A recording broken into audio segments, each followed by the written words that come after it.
Okay, ladies and gentlemen, this is Ashley and my co-host for the week, Big Dog. This Woo, woo, woo. Expeditions, yeah, buddy. Expeditions for Answers, and with Central Alabama Bigfoot Research Organization. We will have Mr. Roy Stubblefield coming on here in about 15 minutes or so. He's running a little bit late, but me and Dog know how to BS it, so we'll roll with that. We ain't got no problems with it. We were just sitting here talking about this coming weekend in Falk, Arkansas. They're going to be having their convention, that annual convention. People are not familiar with, but creek. What I The can't even Boggy talk. Creek. Yes, Boggy. Thank you, Boggy Creek. Boggy Creek. The go-to film for all your Bigfoot Yeah. needs and interests and whatnot. Uh, Have you seen that movie, right? yeah, I got. That's what I was just talking to my cousin um, a few minutes ago because he likes to hike and stuff, and he's actually a member of the group. And I told him, I said, I had plans on going, but talked to, well, actually, just on Facebook posts and what Patrick Vaughn said that, he did an aerial view of it and checked it out. And he said that whole area is just flooded out. So it's pretty much to the point where, you can go and camp. But as far as actually squatching, Yeah. it's looking like it's, going to be kind of a no go on that, which I wouldn't mind going up there camping if it was a little bit warmer. If I don't have a chance of seeing Bigfoot or getting a squatch or anything like that, man, I ain't gonna go up there and freeze my ass off. You don't like the cold? Hell no. I I love the mean, my cold. gosh. I'm Mm-mm. like a polar bear. You just give me a good fire, Listen, I don't and mind that. I don't mind that, but it's just, once you get away from the fire and stuff like that and get in the tent, and I mean, I've got, like, the little holes for extension cords, and I've got the adapter on my truck and whatnot for oh, where you like the could AC DC current. yeah, so I could like plug a heater in and stuff, but knowing myself, me and myself, I go up there and do that and wind up coming home and just, you know, being sick and wind up Well, missing good weather for actually being able to squatch down here and stuff. yeah. Well, I've been out in the cold. I think one time I camped out. It was 17 degrees. And No. I was basically laying on top of the campfire the whole time. Man, I went on a trail ride, and this is like in October, but it was in Louisiana. And so, it was like hot during the day, but it get nice and cool at night. And they had a band playing and whatnot. I had a little bit of, homemade strawberry wine. I was feeling pretty good. Woo. Yeah, I finished up with that, and I turned around, and next thing I know, they had me in the bed of a truck. They pulled up to the campfire. They're like, "Come on, get out!" And I was like, I ain't moving." So they just turned around, they gunned it forward, then they backed up, slammed on the brakes, rolled me out. I landed next to the fire, and I was like, "Hey, I'm good to go." I broke up a bale of hay, spread it out through my saddle blankets over my saddle. I propped up. I was like, "Okay, I'm good to go for the night." Made you a nest. Younger too. Oh yeah. I could do the country girl thing, but that was back when I was younger. Now I'm so old. It's like you get me out in the cold weather, and Yeah, everything these starts to old hurt. these old bones start saying, girl, get your ass up off the ground, go get in the house." Yeah, I feel like I could take colder a lot better back in the day, and the older I get, it's just like, ugh. Yeah, I mean, I was telling my mom about that, because I remember being a kid and, having 2, 3 feet of snow on the ground. She couldn't get me to Jumping in come it, in the house. Yeah, she right? couldn't get me to come in the house for nothing. And now it's like a single snowflake falls, and I'm like, oh, I ain't getting out of bed. Not me. Sound like my Chihuahua. She ain't want nothing to do with that cold.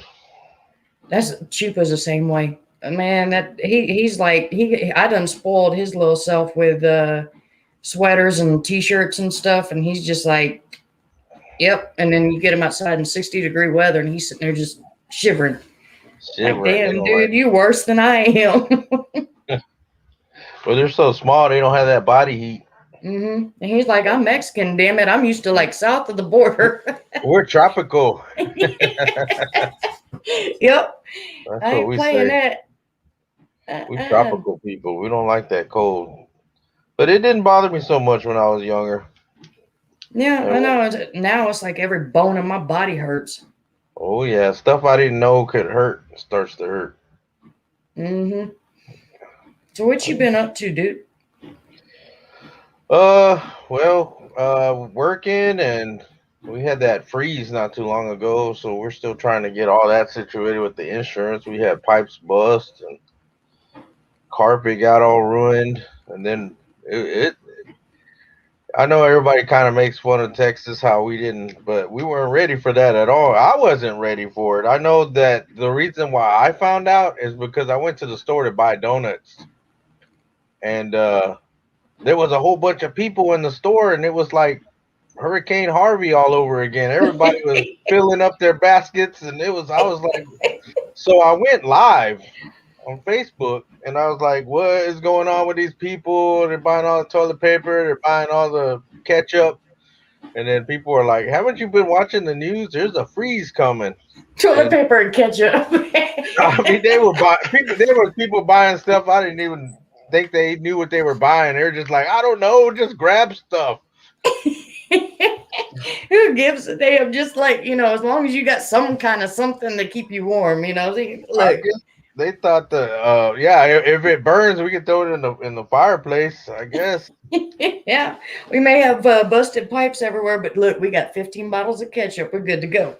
Yeah, so I just started buying like bread and stuff, a little extra stuff, and then I didn't get my donuts, but Were so they yeah, out or did you just not get them?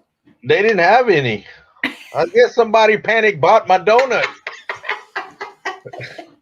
I was so mad. I did buy some cupcakes though, so yeah, I did get something. But then in the morning it was so cold. I was like, Mm. what is going on? I went outside, it was snow everywhere, and they were Man, like, y'all got well, hit hard. yeah, so we don't know how to drive in that weather, and I'm thinking, well, I'll just drive my big truck. It's 4-wheel drive. Nope, I was doing 360s, trying to go to Whataburger, and Yep. there's a cop sitting there looking at me, and he's like shaking his head like, you idiot, and I was like, yeah.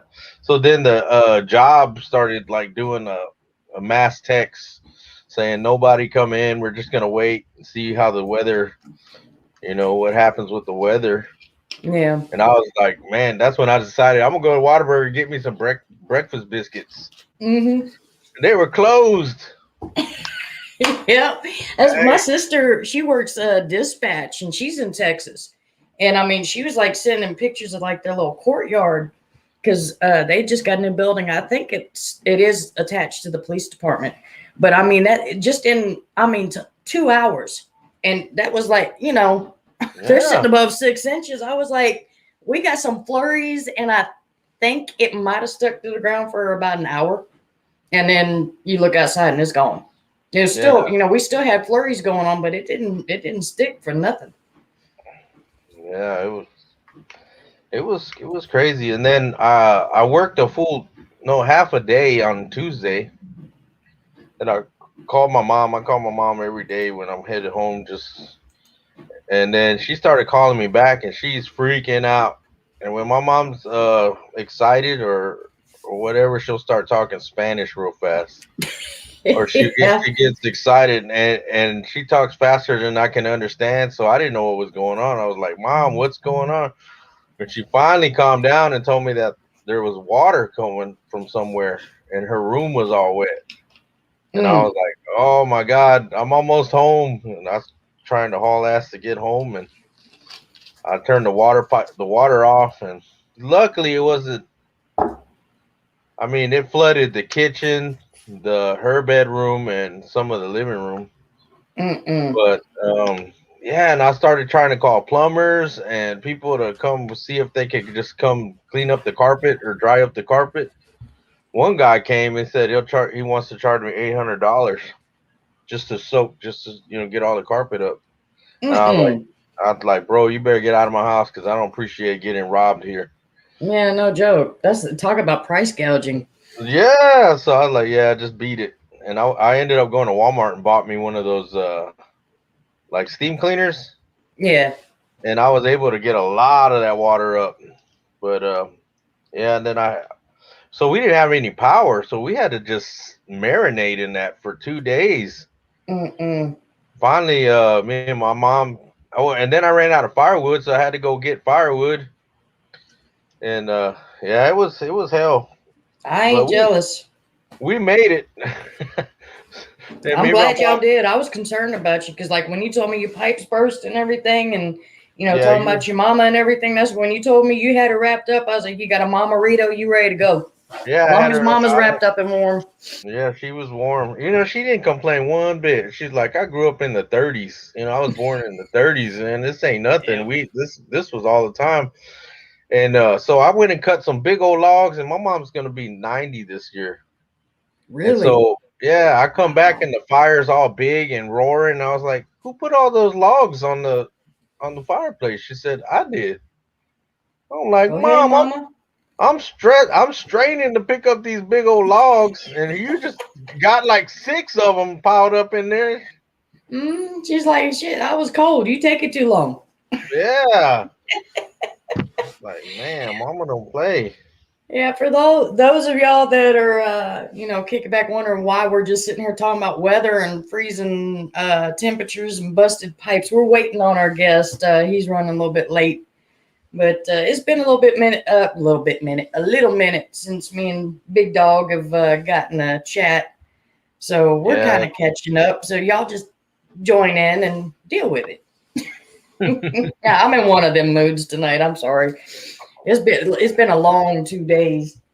Now, I mean, I remember the last time I had to deal with like busted pipes because of the freezing weather was 6 years ago, 6 or 7. Because it's like it goes between roughly about 6 years, but between the real bad winters here, uh, and I had just gotten home from the doctor's appointment, and they had done an MRI and stuff. Told me I had a torn rotator cuff. ooh, Freaking pipes busted, and we lived in a trailer park. You're gonna talk about number one, the cold killing you, and then you laying on your back underneath the daggum trailer, in the sitting mud. there, yep, in the mud, sitting there having to, do this because our landlord wasn't worth nothing. But then again, I also paid half my rent by doing maintenance and stuff. So yeah, when it came to my pipes busting, it was my problem. Yeah. But Well, at least you got it fixed, and you probably got it done in a timely manner. well, I tried. It was hell. It hurt. Man, and then speaking of which, I went to Home Depot and everybody, I guess everybody's pipes busted because they That had it they sounded had terrible on the news. yeah, they had a long line of people trying to get in and buy stuff. Well, I'm not the type of person to follow the rules and all that stuff. So I kind of creeped around and came around through the back, opened up the back, came in there, found the pipe that I needed or a little piece that I just capped off that pipe that busted. Mm-hmm. I just went and got that little piece, like a little valve, and I just walked up to the front and paid for it, and everybody was like, "Sir, sir," I act like I couldn't understand them. I didn't acknowledge nobody. I No just kept walking. commende. I don't speak. Sometimes when people yell at me and they're all upset and stuff, I'll start going, No. and they'll be like, "Oh, I'm sorry. I didn't mean to yell at you." You're terrible. You're terrible, man. Oh man. See, that's one thing when you use the whole I don't speak English thing, but when you start like Oh, that's a whole new. Because I had to do that because I had a police officer. I tried to use that on a cop one time. Oh, me no understand though. Then he goes, "Hey pendejo." He started talking to me all this Spanish. I'm like, "Oh man, now what? Now I understand Spanish." Man, look, let me tell you, when I lived in Italy, the cops over there, they would literally pull people over for their lunch money. Because in Italy, you don't go to court to pay your tickets. You pay it right there on the side of the road. So Oh, you no. got to keep cash on you. And there was this dude that, we're all military over there and stuff. And this dude, he got pulled over and they're sitting there, telling him and stuff. And they're doing it in like broken English and flowing with this Italian. And he's sitting there going, no cappuccino, no cappuccino. They turned around and they got so frustrated with him. They waved him on. They was like, forget it. We'll pull somebody else over for lunch. Just get out of here. You're not worth it. Yep. I ain't even putting up with that kind of headache. Well, where is Roy? Roy, come on, dude. That's what you get when you deal with a big dog, a Dogman person. Now I'm gonna get all these people getting mad at me. What you mean by that? That's gonna be a new term. Big dog. No, not big. Dogman is racism or something. The Squatchers, the Bigfoot people don't like Dogman people, and oh yeah, Lord. It's all because of the color of the Dogman. Yeah, say man. I usually say no politics on here, but hey, whatever. You watch the Hodge twins? Yeah. Man, did you see their last thing on this professor that's up in New York that talks about like the 8 steps of whiteism or what, something like that? I can't remember how it's phrased, but he's teaching this stuff. It's like all these 8 different steps, and I about died laughing because it basically boiled down where they're sitting there telling Eminem, look, you doing black people kind of music and you taking black people's money, so you're a white supremacist because Oh, but that's basically what it boils down to. But you know how crazy they are. I was laughing the whole time I was listening to that thing. I was just like, wow, they done blew the cap off of this man. Yeah, the thing about it is people always want to bitch about something. And if everything goes their way, you're gonna find something else to bitch about. Yep. So yeah, and one thing I've always said is I'm surprised that somebody hasn't sued God yet because life ain't fair. Oh, they're trying to court. What? I said I wouldn't doubt if they try to subpoena him and get him in court. Tell me about it. Be like, get him. I want him in the courtroom right now. Ooh. Yeah. It's crazy. Yeah, we got some good shows coming up. I was talking to Big Dog about one. I'm keeping it. I'm keeping it. Where is my cursor? Oh, what's up, cousin? My cousin's in. Yeah, I was about to put it on there. I was about to throw it on there. Hey, look at that. I like Lupe. Lupe's a Roll Tide. My cousin's cool. Well, if he says Roll Tide, he must be. He's the best man in my wedding. Oh, really? Yeah. Cool deal. When are you getting married? November. Dang, man. I don't know whether to say condolences or congratulations. I don't know. I'll let you know. I ain't going down that road. It ain't happening. I think everything's gonna be good because I guess I waited so long. I've been a player since I don't know high school, and then I'm 48, fixing to get married. So I think I played enough. Yeah, I knew you were close to my age, but I didn't. I actually thought you were younger than me. Oh, I'm older. Right? By 3 years. Actually, I'll be 45 in July. So. Oh, ain't nothing. That's all good, young buck.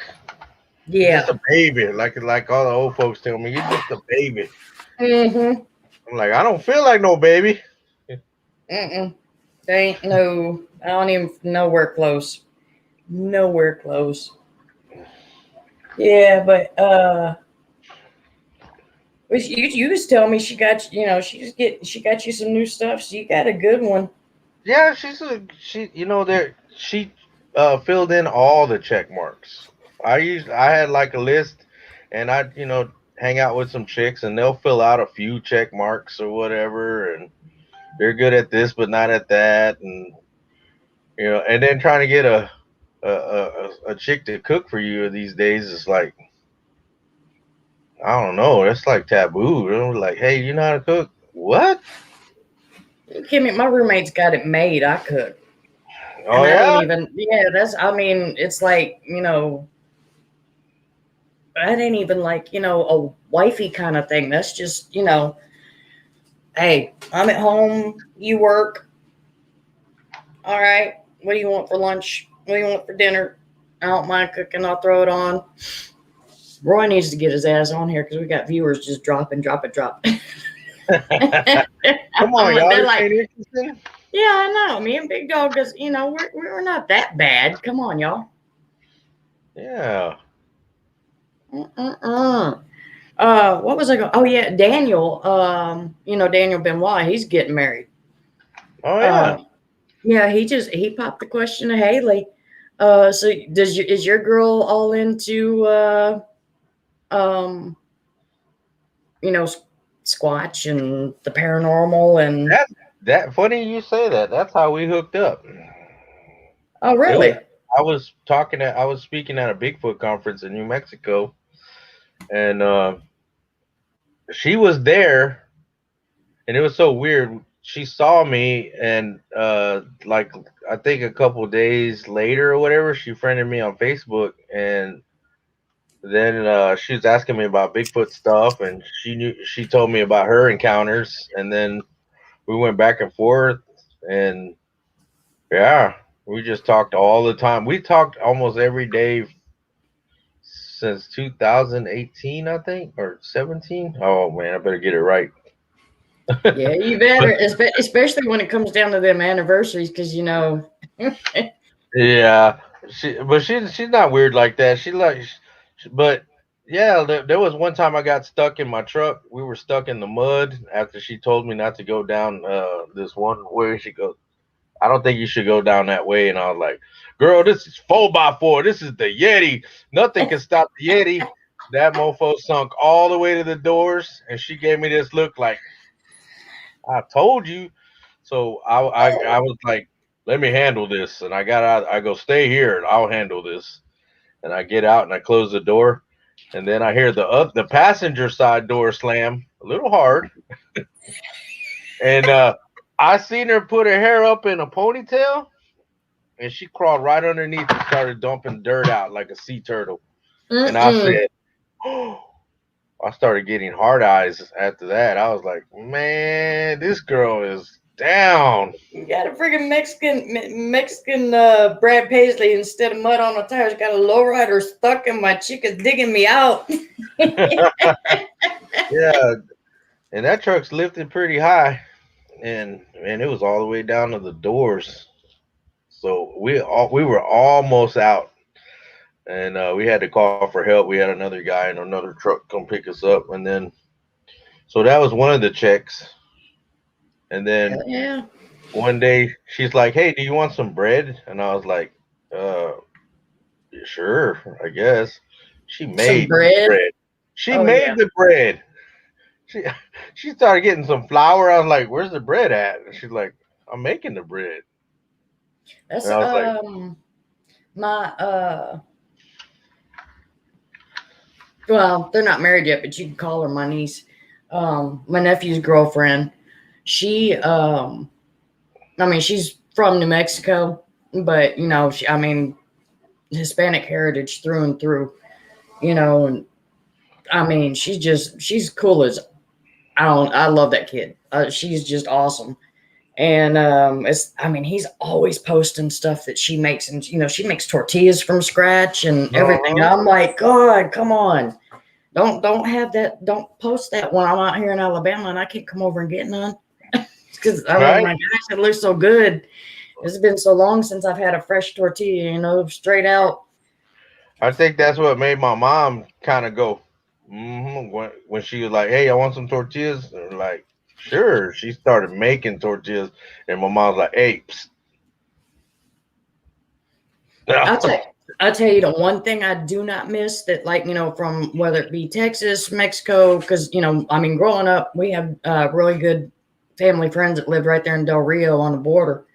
And we go across the border, get some, eating the little hole in the walls, the real good, Mexican food. Yeah. Yep.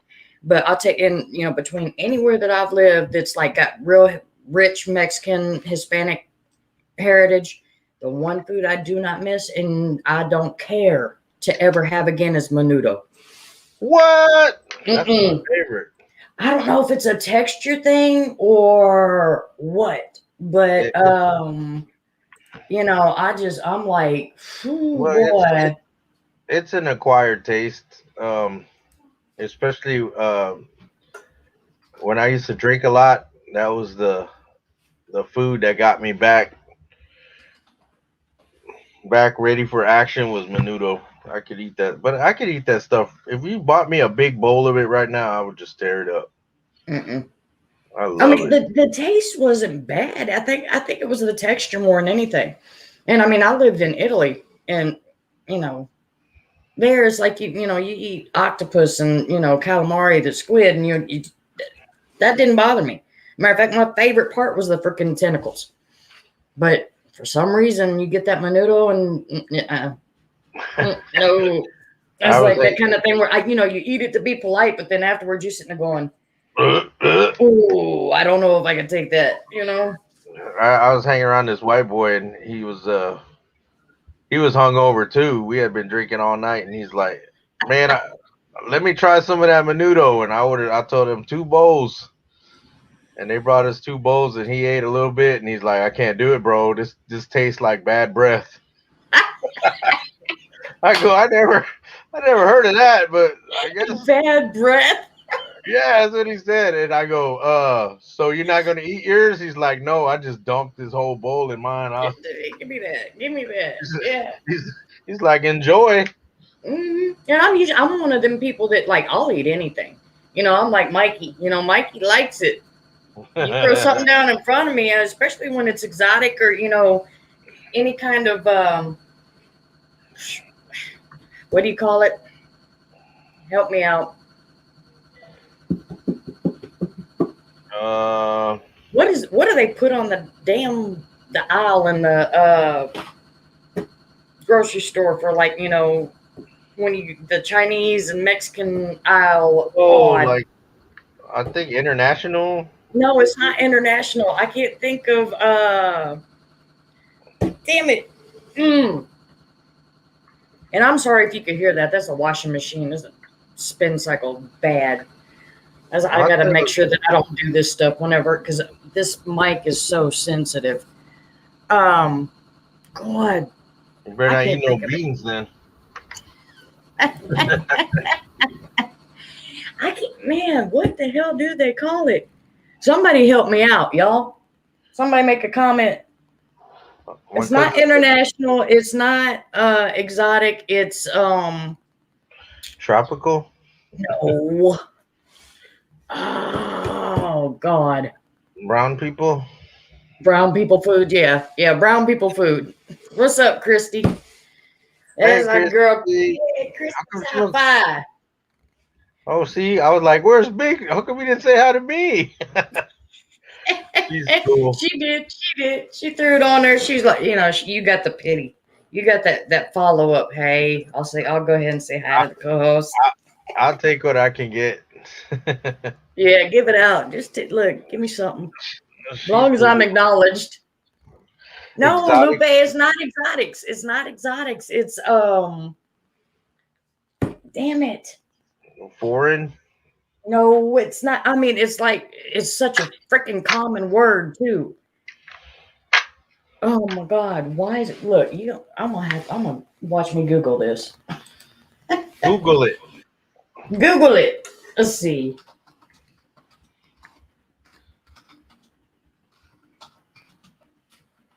Look, I'm typing out this big old long question too.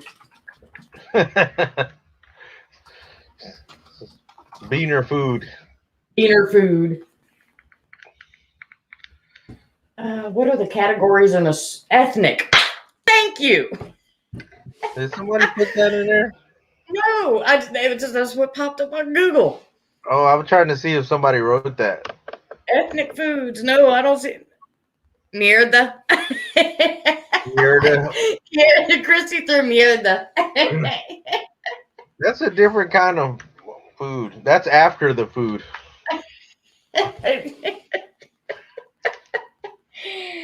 Oh my God. Roy, look, I'm sending Roy a message. Get your ass on here.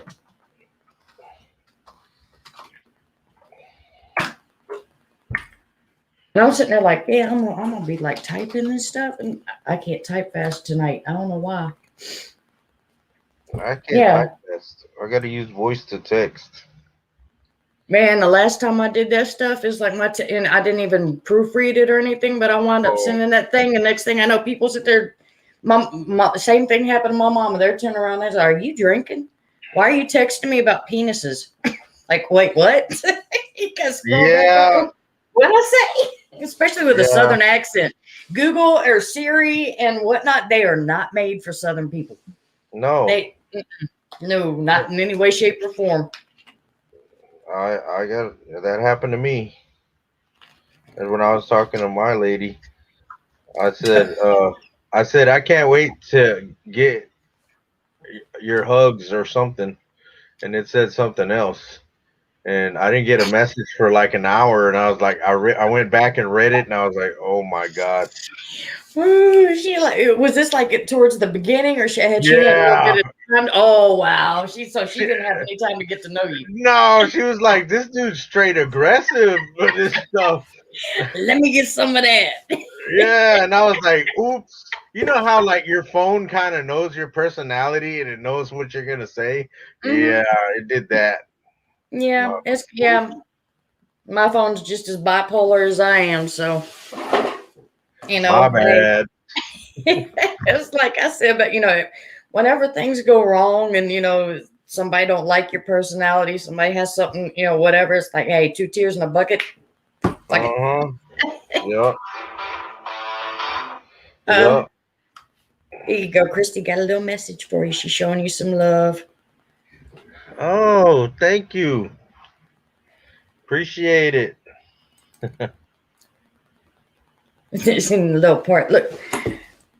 For some reason, why is that showing up like that? Look like little tacos. I was like, damn, Christy, you good. You got the Mexican party going on in there. Oh, it looks like flowers and happy faces. It looked like tacos to me. And people that are tuning in, they're you hungry? What kind of racist show is this? Oh, I am. Man, I ate me some chili dogs today, and then turn around and followed it up with some lemon meringue pie. You want to talk about wanting a nap afterwards? I was laying on the couch going, oh God, I don't want to move. I'm going to cancel the show tonight. I'm done. I just tap out. I quit. Dang. Where is Roy? Damn. Christy, you want to come on? You could be our guest tonight. No, I actually want to do a formal show with her. Heck yeah.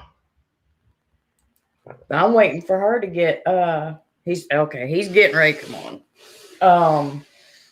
No, I'm thanking God big time that Christy's doing there's your taco. But yeah, I'm thanking God she's doing better. Yeah. Didn't she get sick? And I'm just giving her rest and recoup. She had a stroke. Oh, I thought she had a stroke. Like, was it? It was like 1 week after her dad had one, I think. And so her and her dad have been kind of recouping together. So I'm just giving her time to get things together and get back on it. And, make sure, because that stuff takes it out of you. And she just returned back to work. So I'm going to let her get back in that groove of things and whatnot. Roy has just now shown up. It's about time, Roy. I'm sorry. I'm here. Had to get my sustenance. That's no, I hear you. Me and Big Dog been sitting here running viewers off. We've been getting racist on the show.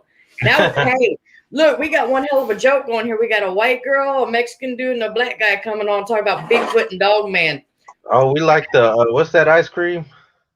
The metro. What is that ice cream called? Neapolitan. No, Yeah. yeah. Wait. I mean, I guess I could go for like the pink or the red part because I do have Native American blood in me. So, there is that kind of red person in there.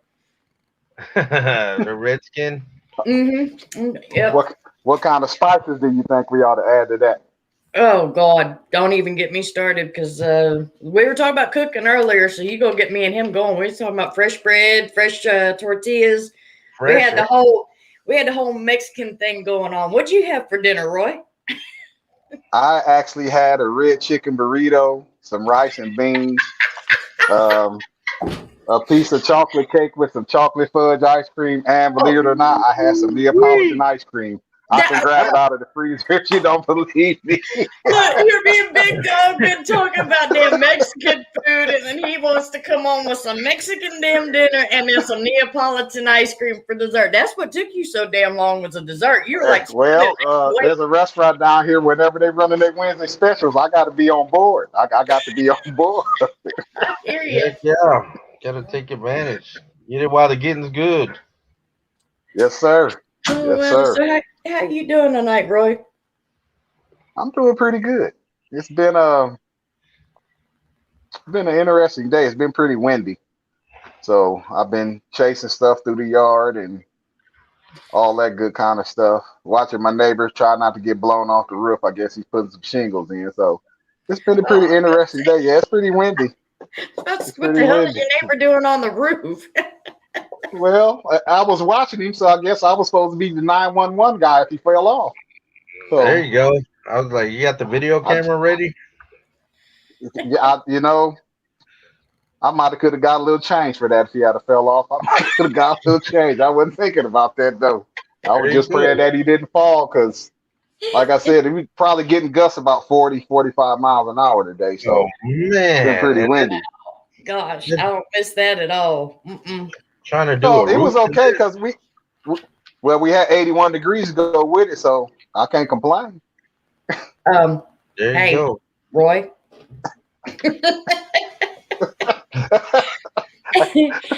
I see your question, Christy. Hold on, time out. Listen, we've been BSing so much. We done forget we ain't worried about cryptids no more. We're just gonna talk about food and stupid stuff.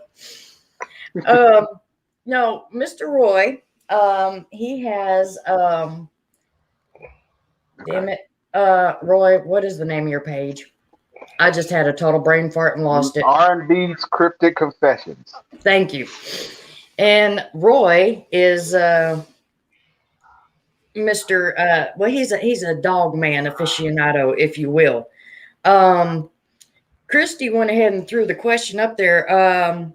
Did you have a sighting in Metairie, Louisiana? Have you been to Louisiana and had sightings down there, or are you strictly out west? No, that's where I had my encounter, was in Metairie, Louisiana. Okay, cool deal. I didn't even know that. I know you live in Louisiana. I mean, in Arizona.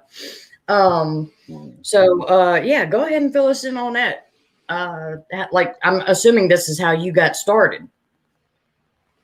Yes. Well, kind of, sort of, if you will, I guess. I never had any interest in cryptids before I had my encounter, and for years after, I didn't have any interest in them. It was just, I was more along the lines of, I survived my encounter, leave well enough alone, just go on and try to live your life the best that you can. Just now that you know beyond a shadow of a doubt that these things exist, then I guess the best way to put it would be, now that I know that they exist, that puts me in a special club, if you will, for the people that have actually seen them or continue to have interactions with them. For the whole of your life, you're always told monsters don't exist. There's not a Right. monster in the closet. There's not a monster under your bed. There's nothing lurking around the corner going to take that trash out to the curb. There's nothing there.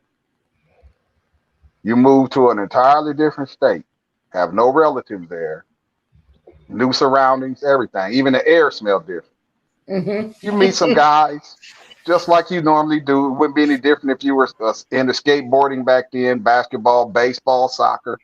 You go to the park, you're going to meet people. You never know what their demeanor is going to be. It's the first time you meet them. They could be mass murderers, rapists, pedophiles, uh, Unabombers, whatever, what have you. But you don't notice because you just met them. You just have to go with whatever vibe you get when you first meet them. Mm-hmm. I didn't get a negative vibe about any of those guys. I also didn't get a vibe that one of the most terrifying things ever in my life was about to happen within a few hours either. So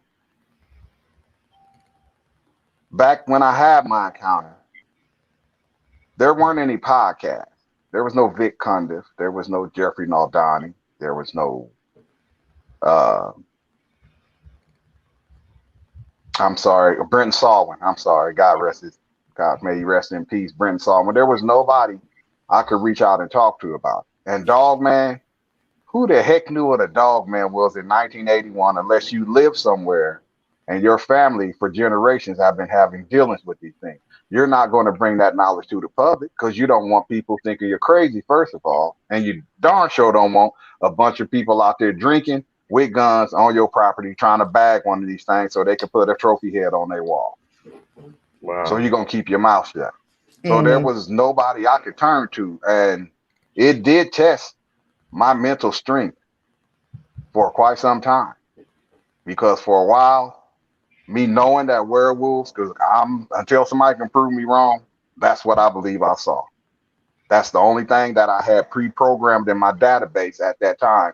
But when I seen something, the closest comparison I had on file would be werewolf, not Dogman, not walking wolf, not upright walking dog, werewolf. That's all I knew about in the 80s. So a lot of the stuff that I had to find out about them basically was reading books about demonology, witchcraft, different tribal legends about how to shapeshift. There was actually a book that the government removed from circulation on how to become a werewolf. What? Yes, the government removed it from circulation because based on the information I've been able to gather to date, this ritual actually is supposed to work.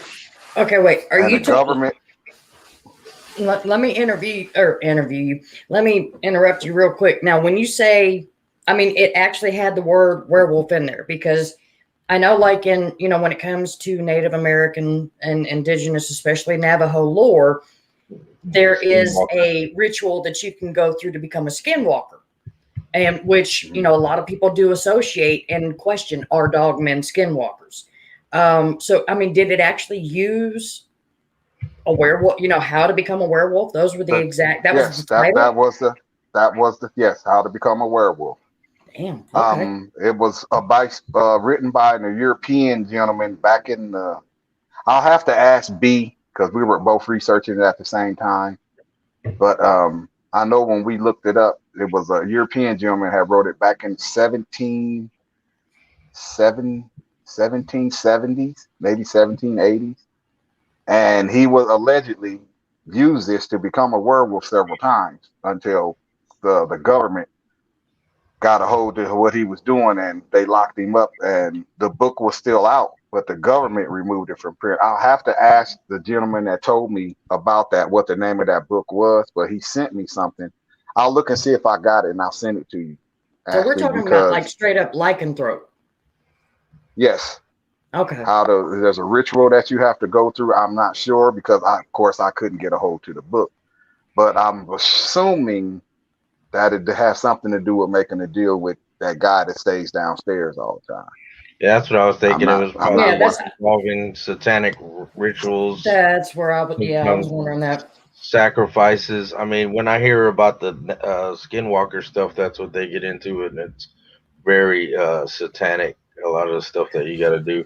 Well, yeah, like according to the Navajo, I mean, you have to. I mean, there's just a few of the things off. You have to pick somebody that you dearly do love, and you have to murder them and eat their well, I won't say still beating heart, but eat off of their heart and their flesh while they're still breathing and they're still alive. I mean, this is like, and that's, there's it's all. So you have to have talk about cannibalistic traits. Yeah. Not really traits, but you have to be willing to do it. That is a Navajo belief. When it comes to like my heritage, as far as Cherokee Creek, that's, as far as, what I've been taught and whatnot, it's always been basically just that they exist, that it's more of a curse, that it is something where you basically of the devil, like where they would put that on someone, where you're basically saying, damn you, or where you're damning somebody. But as far as like the actual ritualistic act to become this, that's more in the Navajo belief. Yeah, my fiance is Navajo. Yeah. See, but I'd never heard that before. That's very interesting, Roy. I mean, I honestly, you always hear about the men in black and, interfering with people in their, their research and any kind of evidence that they may have gotten. But, I've never heard of, like an actual book that was out in circulation and then they just yank it from the shelves. I mean, what do you remember roughly about what year, what time frame this was that they pulled it from the shelves? It would have been late 18th century. Okay, so it was late that. Okay. Century. Okay, so we're going way back. Was. That's Christy. She said she's telling I'm sorry, me. I was reading the question. Oh, yeah, Christy, I'm sorry. I'm sorry. No, she's. I'm sorry. Thank goodness. Yeah, she's down there. Thank goodness they pulled the railroad tracks. They pulled the railroad tracks up, and they actually put the Saints training facility there now. Oh, okay. So that area, that whole area has changed. I went in and looked a couple of weeks ago. That whole area has changed. Oh wow. Okay. See, I used to live buildings in are Baton gone. Rouge. They I pulled went the to tracks LSU. up. Yeah. So, I spent some time up there. Yeah, keep rolling with your sighting but and what all happened. Box of Rock that I am, when I thought about moving away from Louisiana, I went back to Nebraska, and when I got ready to leave Nebraska again, I'm like, where can I go that I won't run into a Dogman? Where can I go I won't run into any snow? Arizona. That's where I'll go. Get down here, within 6 months, I'm talking to a guy we fishing, and he just casually says, do you ever go fishing up north in the mountains? I'm like, no, I'm not really a trout fisherman. He's like, oh, well, they got bass, smallmouth bass and stuff. But I'm like, oh, maybe I'll go to check it out. He said, well, if you get closer to the New Mexico border, make sure you watch out for skinwalkers. I'm like, a skinwalking who? I had no idea. I had no idea about skinwalkers until he filled me in on that. And I'm like, so wait a minute. I moved all the way down here to wide open spaces. It's got desert, cactus and stuff. I can see a long way. And now I got to worry about a different type of werewolf. Yep. You down there in that Four Corners area. Yep. He's like, right. And he's like, yeah, they here in Arizona. I'm like, can they be killed? He's like, yeah, they can be killed. I'm like, okay. All right. That's all I need to know. He said, you don't want to know how? I'm like, I'll figure it out. That depends on who you talk to and what kind you're dealing with. Yeah. Because if you can actually catch them or, get you the physical aspect of one first, Yeah, but even just seeing I don't want to see one. Yeah, even just seeing one, you can get sick or whatever. Yeah. Just, having I don't even want to see one. Yeah, Christy's bringing up Skinwalker Ranch, and I mean, just hearing about the people that have seen the ones that have presented themselves like dire wolves. I mean, I don't know if I would actually be like, oh my God, that is so cool, or if I would, trip out and hightail it somewhere else because I mean, I love my wolves. I'm a wolf girl, so I'm a wolf spirit, but You throw a dire wolf out Well, there, something that's been extinct for 10,000 years, and you're like, hey, that's pretty cool. Right up until I you wish I start feeling could like you're say, having a heart attack. I wish I could tell about a conversation that I had with a gentleman that reached out to me behind the scenes. I really wish I could. Hmm. Um, I will say this. I'm not 100% sure if he was being completely honest with me. And I'm not 100% sure if he was 2 cans short of a six pack. But you brought up Direwolf, and he told me that dogmen are the result of a fallen angel having sex with a direwolf. Mm, yeah. That's what he told me. I'm like, do you have any proof on that? He's like, of course I don't have any proof. I'm like, well, why would you say something like that? He said, because based upon what my father and my grandfather have taught me and told me, this is the way they came into existence. If you don't I said, mind me okay, that's asking, good enough for me. what was his ethnic background? Eastern European Hmm. background. He contacted me one night and said that he could answer 3 questions that I had about my encounter after he listened to it for the 4th time. And I said, okay, so are you calling? Do you want to talk to me because you want to make fun of me or what? He's like, oh, no, I believe you.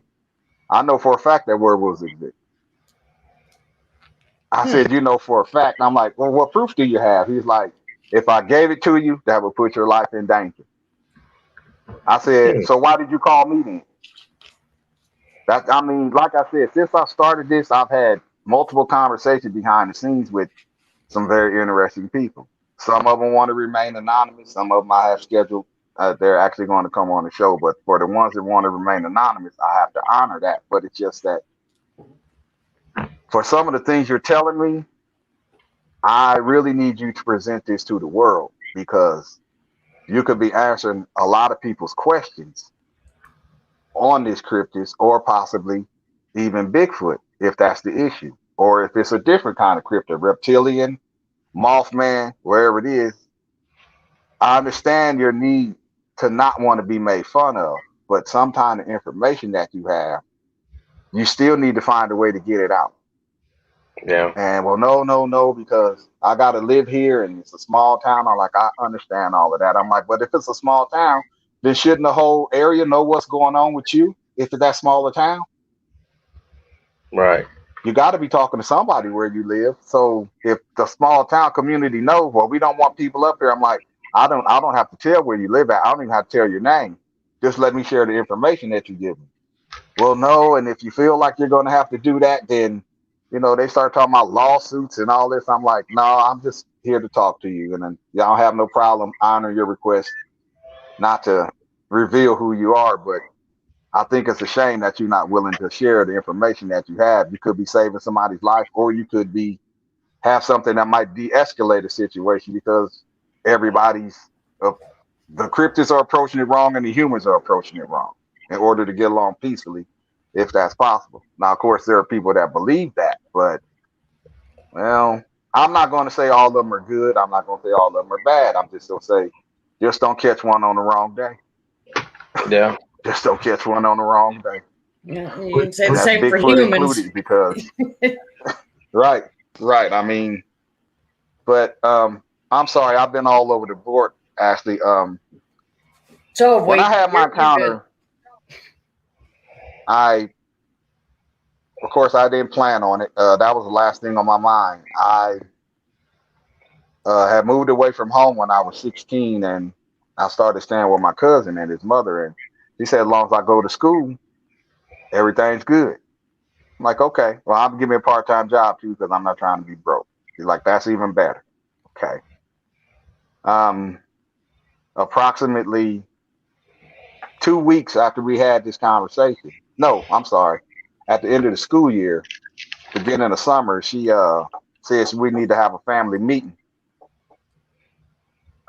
Usually when she says something like that, of course, that normally means somebody didn't do a chore of some type. So I'm like, okay, who didn't cut the grass? Who didn't wash the dishes? Who didn't mop? Who didn't sweep? I'm thinking this kind of stuff. And she called me and my cousins to the table and told us, next week I'm moving to Louisiana. I just wanted to let y'all know. I'm like, wait, what? This is all the notice we get? She's like, yeah, I'm gonna leave the house. All y'all gotta do is get jobs and pay the bills, and y'all be fine.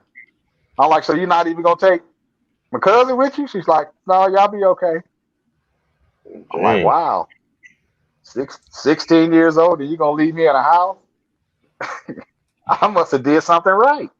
I was going to But say my ass would have been um, like, yeah. well, I was thrilled, of course, to know that I would be the oldest person in the house. But of course, then she came to me later on that day and said, "Can you help me drive to Louisiana?" I'm like, sure, I can do that. You know, you're gonna send me back, right? She's like, "Hey, I'll send you back on the Greyhound Friday." I'm like, okay, that worked. So we loaded up the U-Haul, headed to Louisiana, and about 40 hours later, we pulled into town, and we didn't unload everything then. We waited till the next morning, the long drive, and we got everything unloaded. And she was telling me about some places that she would take me, uh, some tourist attractions she would take me to, and we did that. We went to a couple of really nice restaurants for breakfast, and then again for lunch, and then we went into the French Quarters that night. Now, coming from Omaha, little bitty Omaha, want to be a city, still a town. I've never seen anything like the French Quarters. You got people standing outside drinking, walking down the street. I mean, there's a couple of guys standing on the corner. One dude's playing a guitar, singing. Another dude's got a saxophone playing. Blues clubs, comedy clubs. I'm like, why would I want to go back to Nebraska when I could come down here every night? I didn't even need to see any more of Louisiana. Once I seen the French Quarters, I was sold. And I told her, I Hmm. don't want to go back. She's like, but what about going to school and stuff? I'm like, hey, well, I can't go to school down here and I can get a job too. She's like, okay, all right, that works. So, and I'm sorry, when I moved in, I was 16. When we had this conversation, I was actually 18. So it wasn't like I was 16 doing this. I was actually 18. I just fast forwarded a couple of years. But um, so I stayed. I found a job within less than 2 weeks working at this place called Chess King. Some people may remember it as a clothing store. Most of the 80% was for men, and 20% we had a small section for women. So that was not my first job, but one of my first jobs, and I really liked it because I'm a people person. I can talk to just about anybody, and I went to work, learned the ropes, learned how to cash out, do all that good stuff, and I guess I had been there maybe another week. I'm gonna say 6 days more than likely. It was closer to 6 days. I don't think it was quite a week. And this young lady walked in the store. Well, before I had left from Nebraska, I had just broke up with my girlfriend I had been with for a couple of years. It was my first serious relationship, and I needed getting her out of town seemed like a good thing too. Give me a chance to put my thoughts in another place, if you would. And when she came in, I forgot about my ex. Mhm. Forgive me, God, but I forgot about my ex. I mean, she them, had them, everything that Uncle John needed. them Bayou girls will get you in trouble. Yeah, yeah, and sometimes in more trouble than you ever dreamed of. More Mhm. trouble than you ever dreamed of. But I was standing watching her as she was looking around the store, and I'm thinking, you know what, Roy? A closed mouth don't get fed. You better go over there and say something. So I Mhm. did. I just went and asked her if she needed any help, and we chit chatted a little bit. And she's like, "No, I'm just browsing." I said, "Well, if you need any help, let me know." And I turned and walked away. And she asked me about some shirts that we had. If we had any more in the back that were a different color, I'm like, "I believe we do. Let me go look." So I went in the back and got the shirts and brought them out and let her see them. And she's like, "Well, I want to try these two on." I showed her where the dressing room was, and I went and stood by the counter waiting for her to come out. She came out. We chit chatted some more, and my boss was there. She was helping somebody, and once she got done with them, she kind of was standing to the side, just kind of looking. She didn't say anything. She was kind of looking, but she's got a real good poker face, so it's kind of hard to read her. I couldn't tell you what she was thinking, but I finally asked her, well, how about Friday night? You let me take you out on a date. And she kind of looked me up and down. She's like, yeah, well, yeah, that sounds like something I can do. I'm like, all right. Sounded good already. I said, well, let me get your telephone number. I can call you, tell you what time I'll be by there to get you. Oh, well, I can't give you my phone number. I'm like, what? I said, okay, well, what's your address then? I'll just, I'll come by there about 7 o'clock. Well, I can't give you my address neither. I'm like, wait, you don't have no wedding ring on. I should have asked you if you had a boyfriend or a fiance or a husband. I should have asked you that first. But since I didn't, she's like, no, I don't have any of those. She's like, my mother won't let me have me and her boys come by the house or call. I'm like, how old are you again? She's like, I'm 20. I'm like, and your mother won't. I said, okay, well, back in them days, that wasn't totally unheard of. It was rare, but it wasn't totally unheard of. I guess they call that being old fashioned, if you will. So yeah. I said, well, where we going to meet at? She said, well, there's a park 2 blocks from my house. Just meet me there. I said, you going to show up, right? She said, I'll be there. She said, if I'm not there 7 o'clock, I'll be there no later than 10 after 7 because it's not that far from the house. I said, okay, I'll see you Friday. This was on a Wednesday. When she left out of the store, I walked her to the door and I opened the door. And I hadn't recalled this before. Somebody said something to me last year that it must have opened the door in my mind because I didn't remember this. All the years I've had to think about this. When I opened that door and she walked out, she turned to say something to me. And at the angle that she was standing, the way the sun hit her eyes, I could see gold flecks in her pupil. But in a ring around her pupil, it looked like a really thin gold line.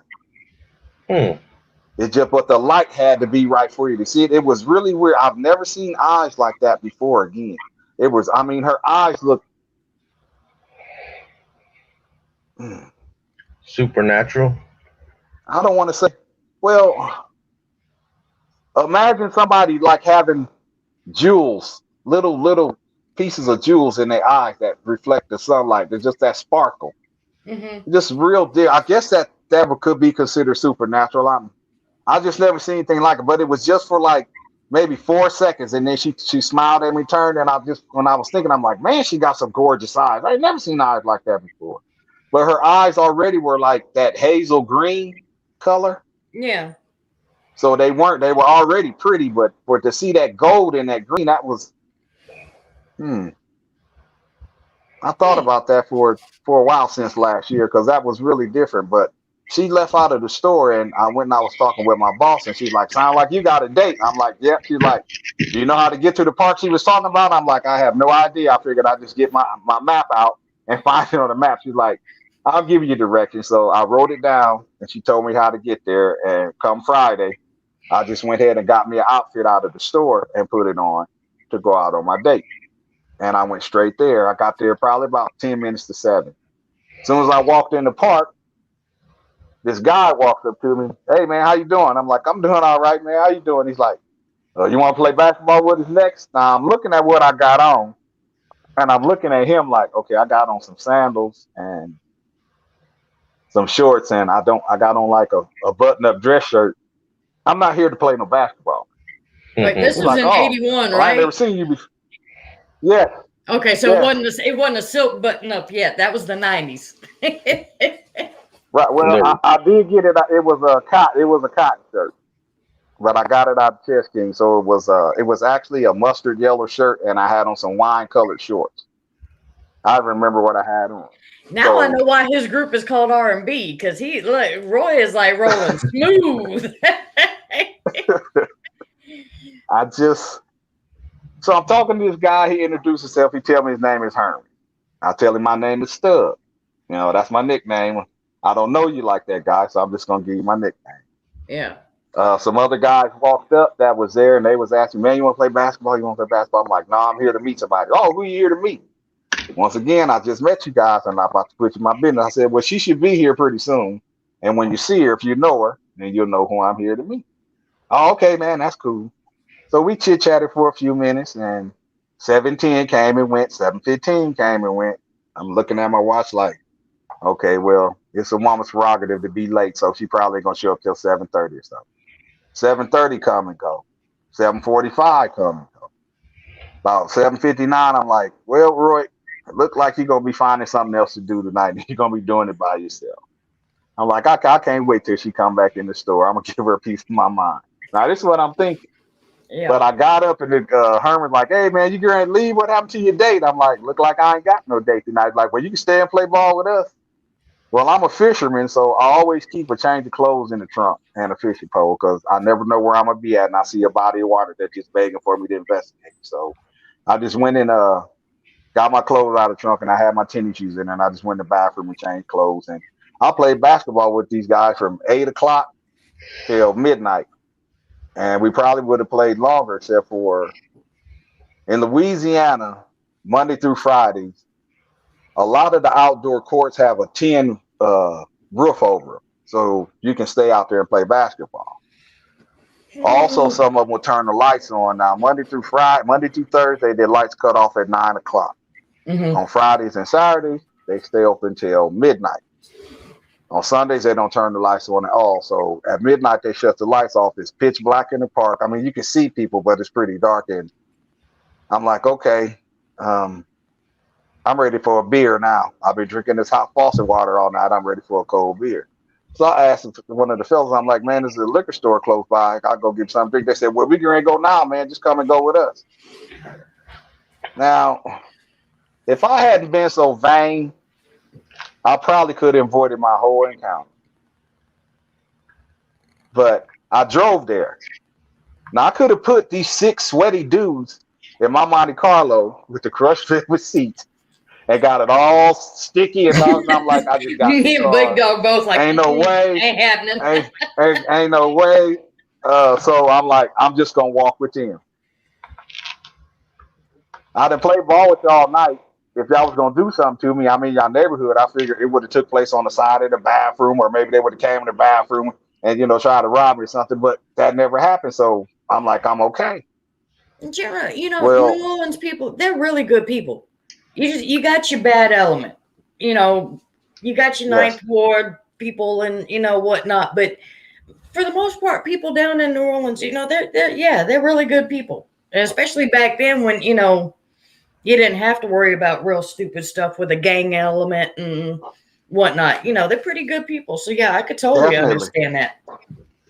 Yeah, I think definitely. I mean, that I was felt, that was in the '80s. If you had a yeah. problem with somebody, you just break dance against them. Hey, pop and lock it out. Uh huh. So, so we leave from the park, walk down the street, and walk onto the railroad track. It's pretty dark, but I'm with 6 dudes, so I'm okay. But to my immediate left, there's 3 buildings. There's a junkyard right here next to me. The next building in the middle would have been a tire repair shop, and then there was a lumber yard on the end. And behind each one of these buildings was one single street light directly in the middle of it. But Mm-hmm. the lights weren't bright enough that when it would overlap into the next light. So when you walked out of the light from that first building, you would enter an area of gloom until you got to the second light. Yeah. Then you'd be in a wealthy area. Then when you left out of there, same situation, an area of gloom, and then you'd be in that third light. Well, we were walking down the street, and I'm sorry, the railroad tracks, not the street. And we had just exited from the street onto the tracks. And I'm looking to the right, there's a field of thistles. And I've seen thistles before in Nebraska. Of course, they usually top out about 6 feet. But with all the rain and humidity you have in Louisiana, these thistles was topping out between 7 and 8 feet tall. Yeah. Now I can see over the top of them simply because I was on the railroad tracks and I'm kind of elevated. You know how the road will fall away on the side once you Yeah. cross the street on railroad tracks, so you're elevated. Well, I was elevated, so I could see over the tops of some of them. And I looked, I'm like, damn, this shows a whole lot of thistles over there. That almost like it didn't make any sense for somebody to have planted them like that because they seemed like they would have been in neat rows, but they just was thick like like they've been growing there for a few seasons, and they're dropping seeds and stuff. That it was just like a thick jungle of, but nothing but thistles. So I looked over there, and I'm like, I noted the thistles, and then I'm looking around, and there's 3 guys walking in the front, 2 guys in the middle, and me and Herman are walking last. And I found out shortly before we got on the railroad tracks why they called him Herman, because that wasn't his real name either. They called him Herman because they said he had a head like the guy on the show The Monsters, Herman the Monster. Herman Munster. So that's why they called him Herman, because they said he had a big head like him, so that's why they called him Herman. I got a pretty good giggle out of that. I'm like, that's kind of mean. You're like, well, man, we've been knowing him since 1st grade. So I'm like, oh, so y'all grew up together? Yeah, we all grew up together. I'm like, oh, okay. So they was asking me about Nebraska and all of that, and asked me what brought me down there. And I was telling them like, oh man, you're gonna like it down here. Just come and hang out with us. Next week we're going to this club and all of that stuff. We just chit-chatting. But as we got on the tracks, we kind of spread out, and me and Herman are walking last, and Herman started asking me questions like, what you know about babies, man? I'm like, what do you mean, what do I know about babies? He's like, well, when they wake up at night, how long do they stay up? Until they get sleepy again. And he's like, oh. He's like, so they don't stay up a certain amount of time? I'm like, well, yeah, usually they stay up. I said, you gotta ask me the question. Yeah, you got to expand on a little bit more. I don't know exactly what you're asking me. How long do babies stay up at night? It all depends. If they're sick, they can stay up all night. I mean, how old were you? You were 16 or 18? I was 20. You were 20. No, and how old was he about this time? Herman was probably 19. And he's sitting there asking you these strange ass questions about babies. Right. Right. And then he asked me how to fix a baby bottle. How do I have ever changed a baby before? After you asked me 3 or 4 questions, I'm like, hold on a minute, man. Why are you asking me all these questions about kids? Because you're kind of starting to make me wonder what's going on. He's like, oh, man. He's like, my girlfriend about to have my baby in the next week or 2. And this is my first child. I don't know anything about kids. I'm like, well, have you talked to your mother or your grandmother about them? They're like, yeah, but, man, the first thing they want to talk about is you shouldn't be having no kids at your age anyway, all that kind of stuff. And I ain't trying to hear it. I'm like, oh, okay, I understand. So I was telling him as much as I could. I wasn't an expert, but I did have nieces and nephews I had taken care of before. So I was telling about changing diapers and when they get hungry, just the little stuff I knew. And I could tell he was concerned, but he was excited at the same time. And as we talking, I'm looking around still, and I must have looked to my left real quick because he's like, what, did you see something? I'm like, no, I'm just looking over there. I'm looking around, man. It's dark back here. Now we walking down the railroad tracks and we crunching on these rocks. So you really can't hear a lot going on other than that. So he said, well, there's a dog that lives in the junkyard and every now and again he get out. It's a big black dog. I'm like, okay, what kind of dog is it? He said, it looked like it could be Rottweiler and Lab or Rottweiler and Shepherd, but it's a big black dog. But if you get out, just pick up some rocks and throw them at him and start hollering, and usually he'll run off. I'm like, oh, okay.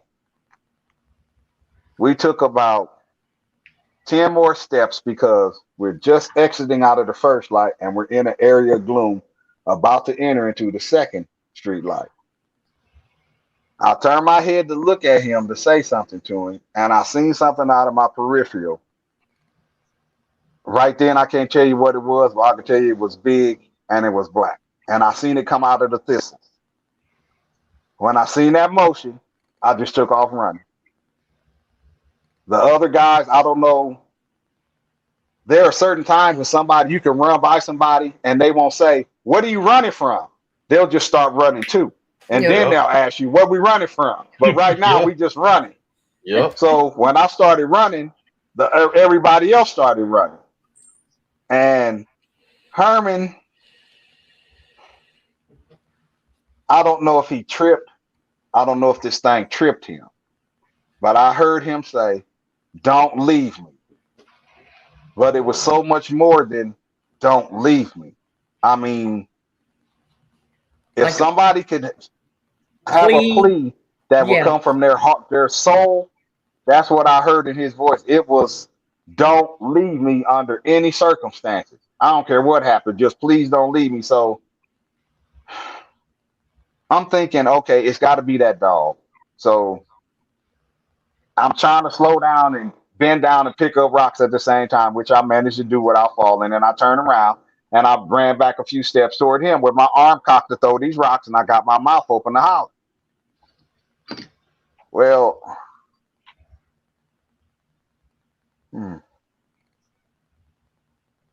Take your time, brother. once I seen what was propped up over the top of him, I'm like, that's got to be the world's biggest dog. Now, they're still in the gloom.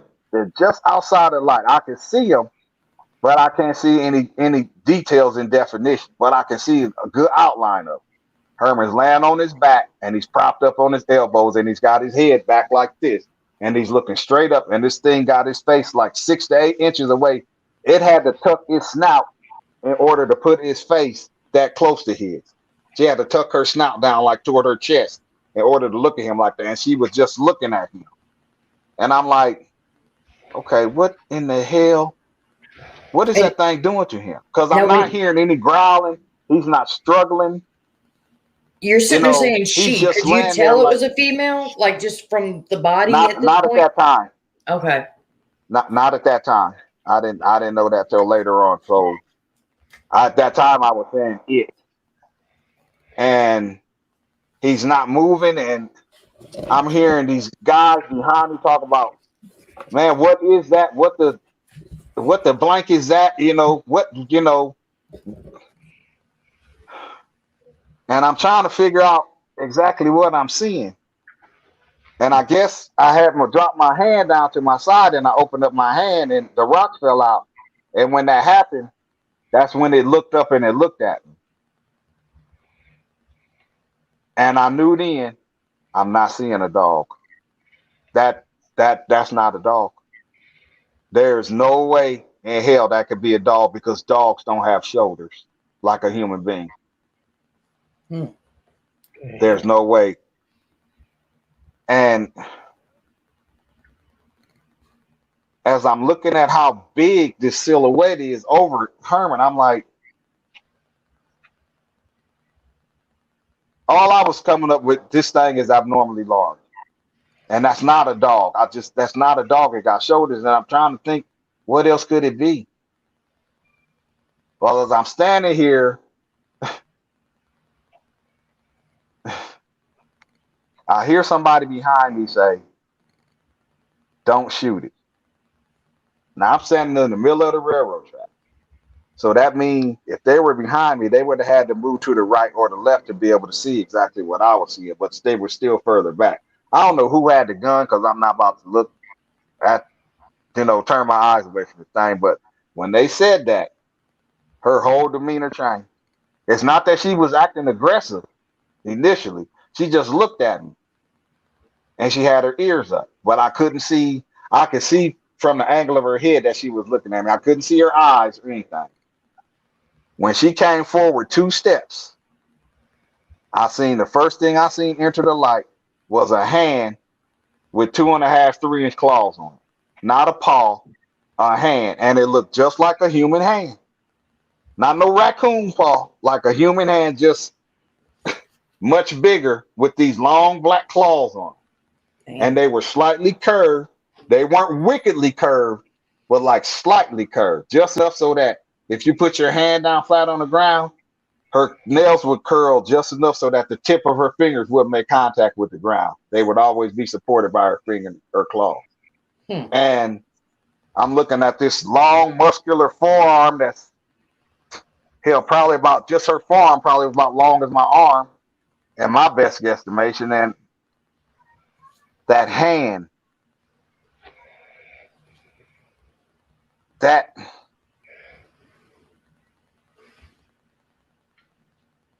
just didn't make any sense to me. At first, I'm looking at a dog. Then I see shoulders. And now a hand is coming out of darkness into the light. And as she comes forward, when she gets far enough just outside the light, that's where her eyes pick up the light, and that's when they start glowing.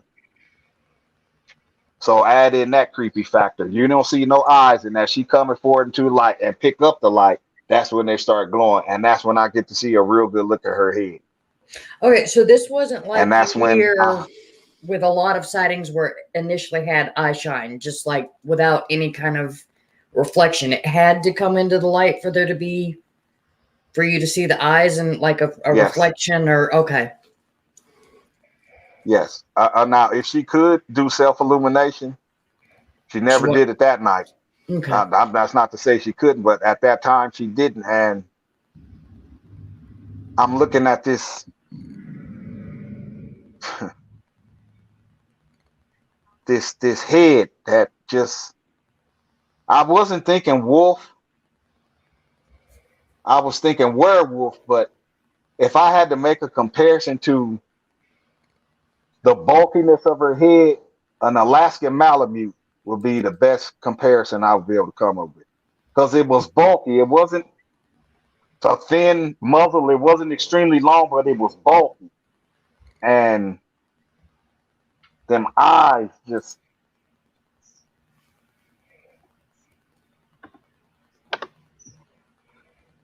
when something looks at you like that and you're seeing more than an animal, for sure, there's more going on between them eyes than just looking at, like you look at a dog.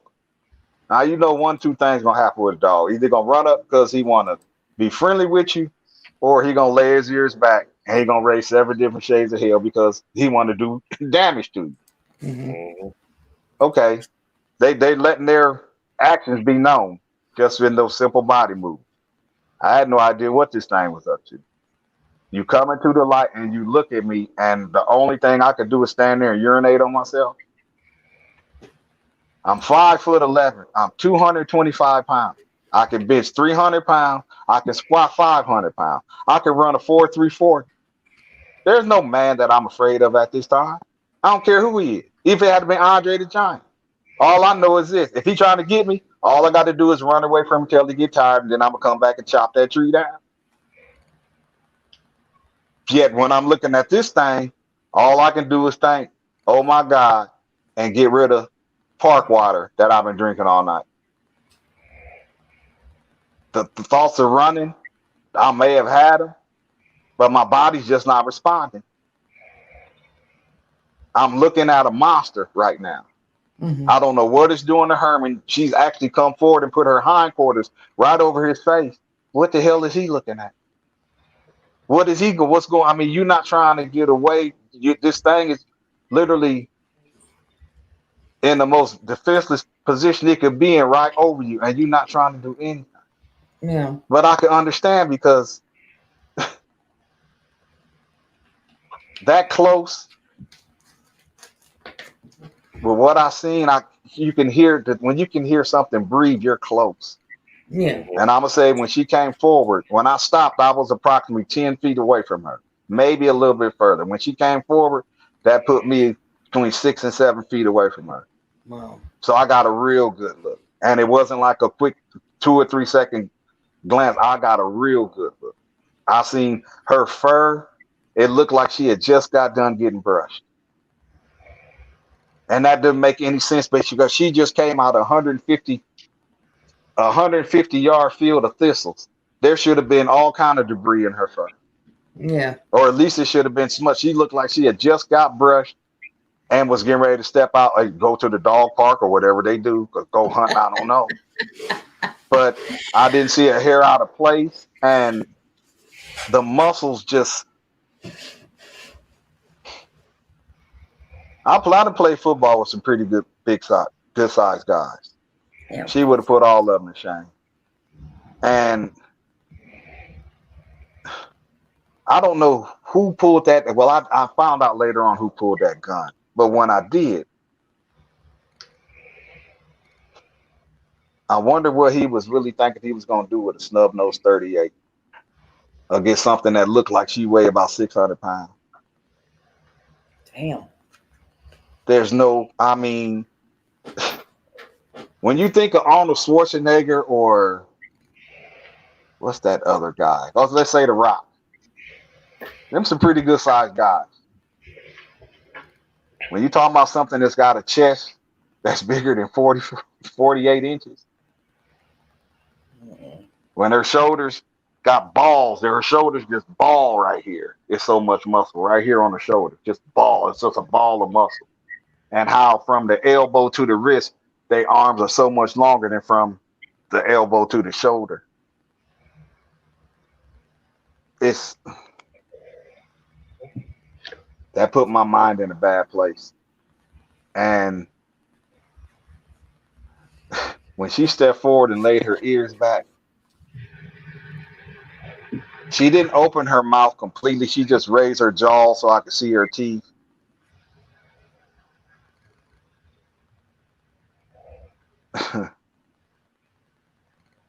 I was sure I was getting ready to die.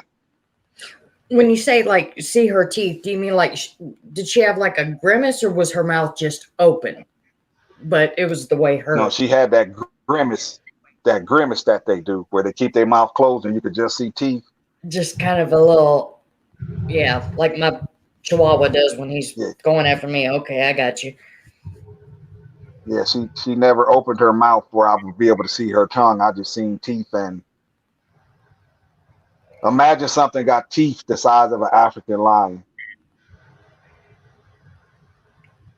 I don't want to. And it's about 6 feet away from you. And that's the look that you're seeing. And she got her eyes narrowed down. And I mean, it's almost like a person. There was more than animal there. I could just see that there was more than animal there. And when she looked at me and she growled, it wasn't real loud. It was almost like she didn't want to attract any more attention to herself. That low grumble. Now, that may not make sense. Yeah, but I could feel that. I don't know if it went from my feet up to my chest or from my head down to my chest, but I actually felt that. That it was like that growl was just for you, no one else. Yeah, and what was the all around vibe? I mean, just I mean, well, you're sitting there saying you thought you were about to die, but could you feel like malintent from her, or was it just the fact that you're sitting there looking at a monster, that you're basically freaking out, or did you feel like she really wanted to do something to you?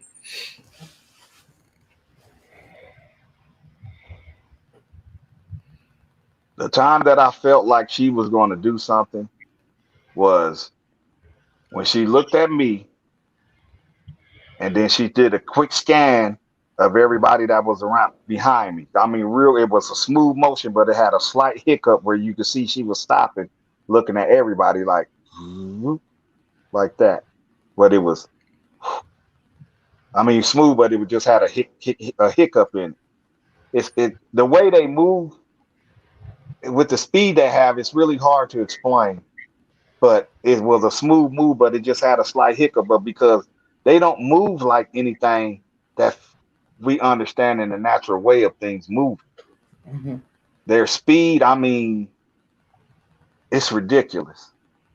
I know that later on in the encounter, I knew that if I had took off and ran, she wouldn't have had any trouble catching me. Yeah. None at all. I'm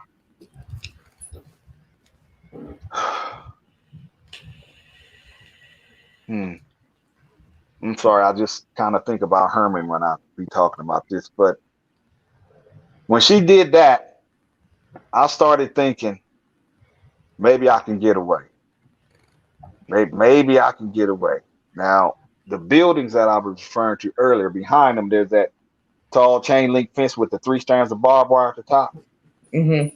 And I'm thinking, if I climb over that fence and I can get to the top, I could actually stand on that top strand of barbed wire and reach the top of the roof on the lumber yard. I could pull myself up there and run across it. And when I drop down off the front, I'll be right next to Airline Highway. I could be able to flag down some help from somebody. Yeah. And I must have made a move to do that because she quickly stopped looking at them and locked eyes with me again. And I just got the feeling that from her look, it was like, go ahead, run. No, it was like, go ahead, run, try it. Try it. See how far you gonna get. Go ahead and run. Mm. I just stood there and urinated on myself again. And at that time, I also noticed that I stopped being able to hear.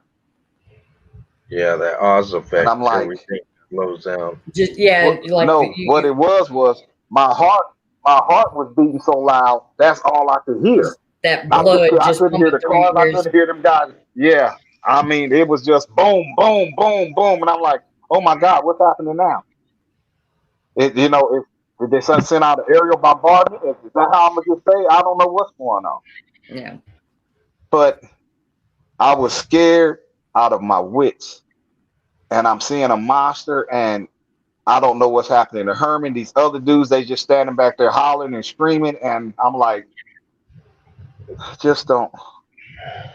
I mean, you can say, please don't nobody do nothing stupid. Okay, in that situation, what is gonna be something stupid?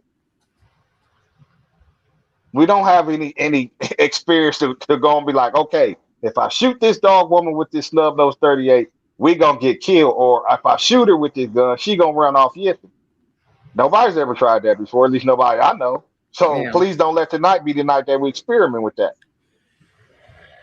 But as I'm standing there looking at her, I'm starting to see my mind is just recording this.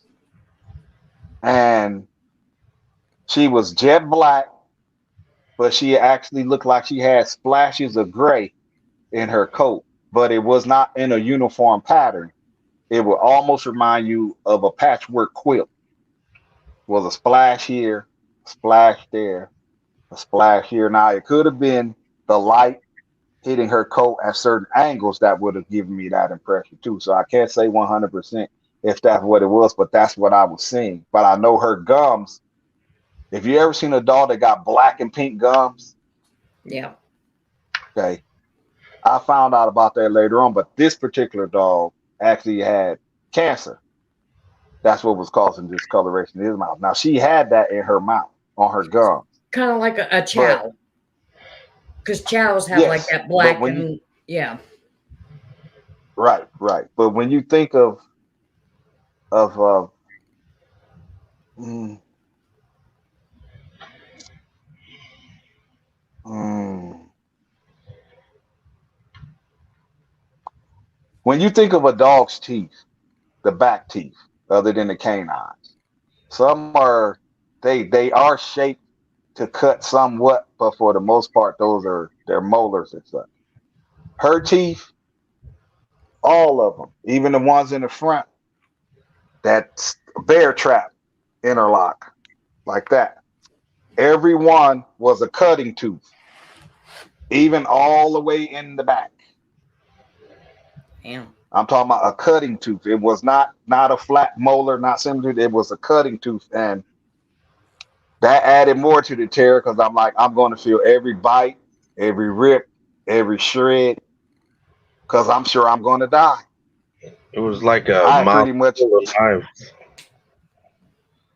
yeah, yeah, just blades, and we talking about a head 24, 26 inches wide,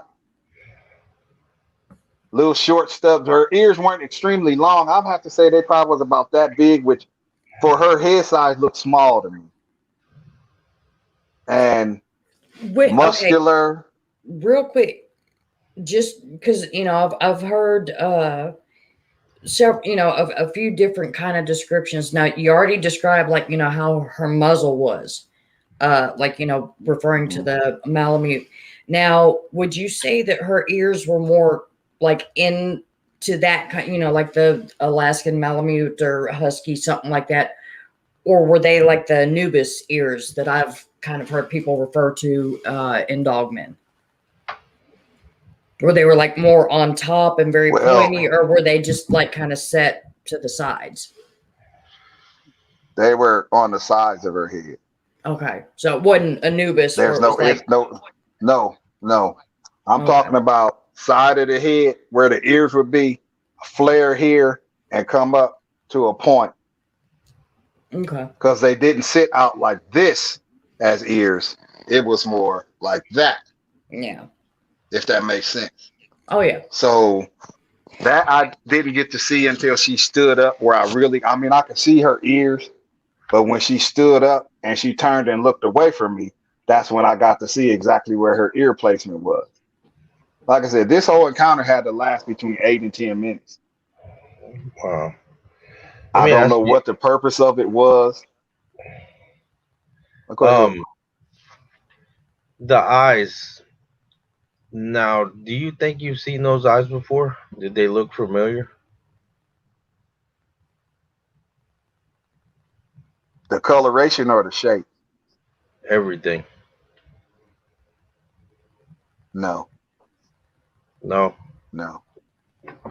Like I've never seen. I mean, the eye color I seen that night was when you take a blood red moon and the moon when it's that perfect white, and you take them and combine them to get that perfect mix.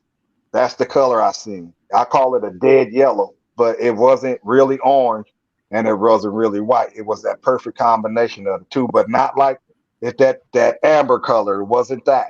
It was more it was just like a dead yellow white. Yeah, just I mean, nothing familiar, nothing you had if I see you the couldn't color, yeah, you just no, couldn't relate it to no, anything. there was not a color that. So after some years of looking at uh, the full moon, that's when I came up with the color. Because I was looking at a red harvest moon one year, and then I looked at the moon the next year, and I'm like, you know what? If you take those and combine them, that'll be the exact color that thing's eyes were. Hmm. And I mean, I could even smell her breath, Damn. Was it? and her Did breath it smell smelled like like she had me? ate. Yeah. Go ahead. It smelled like she ate something and didn't brush her teeth ever, Damn. ever. I mean, it wasn't like a garbage dead meat smell. It was more a dog with real bad breath. That's eating. He eating more than Rachel Ray. I can tell you that they eat more than Rachel Ray for that breath to smell like that. And I mean, it hit me, and I was like, "Ooh," but that's the least of my worries. Yeah. I still got to deal with the thing that's making me smell this breath. So that was the least of my worries. And we're standing there, and I'm looking at her, and I mean, I'm really taking in everything. I'm looking at the muscles. I'm looking at her shoulders, her arms, and then I was really focusing on them claws because, of course, your mind start working overtime, and I'm just seeing them just run across my stomach, and everything that make Roy just comes spilling out. And these guys they still yelling, but they not yelling as much because I guess when she came into the light and they could see what it was, they started singing a different tune. Because before it was uh get that thing. And then it became what the blank is that? That's a monster, that's a werewolf, all of that kind of stuff. Hmm. I'm still standing where I was at, and y'all kicking up all of this ruckus, and somebody done pointed a gun at her. Mm. But yet I'm the one other than Herman that's closest to. Now, if she had a chose to, she could have killed all of us that night in less than 50 yards. Mm-mm. In less than 50 yards. That is my firm belief. That's how much power and speed that she had. And just when you lock eyes with one, if you're brave enough to,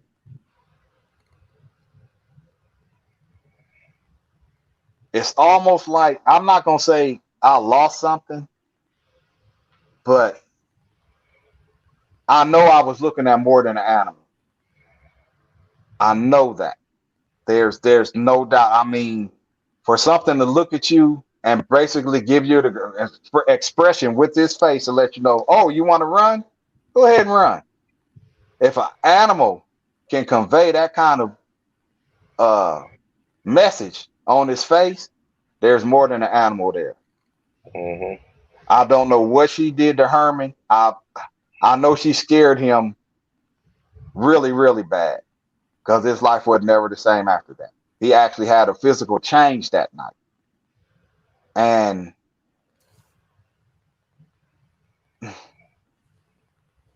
you know, I could ask so many questions about the how, the why. I don't need to know about where or when. I got that. But why? Why me? Why that night? Why did that have to happen to Herman? Is this the path that God put me on? Is that why I was supposed to find out that monsters are real back in 81? Is that to prepare me for something else later on in life? I mean, nobody really gets into what happens after you have your encounter. And that's usually just as bad as your encounter, if not worse, because who can you talk to that's not going to take you and have you fitted for a white jacket with extra long sleeves? Right. Who can you talk to that's not going to look at you and ask you, how much did you smoke last night? You was on them mushrooms again? Did you have a fifth of tequila again? And that's when you're seeing these things? Who can you Damn. reach out and talk to that's not going to just make fun of you or could claim that you've lost your mind? Mm-hmm. Not And you're many. telling the guy, honest God's truth. You have no reason to lie. And so when you're in a spot like that, and that's where I was at, I couldn't call my parents and tell them what I seen. I damn sure couldn't call my brothers and sisters. They would have laughed me out of the county. So I had to deal with all of this on my own. And to know that I could have possibly been that close to death that night, I don't know for sure. I'm still here. So evidently that plan didn't work. But Do what do if it you had keep it went wrong? And do you keep in touch with those guys?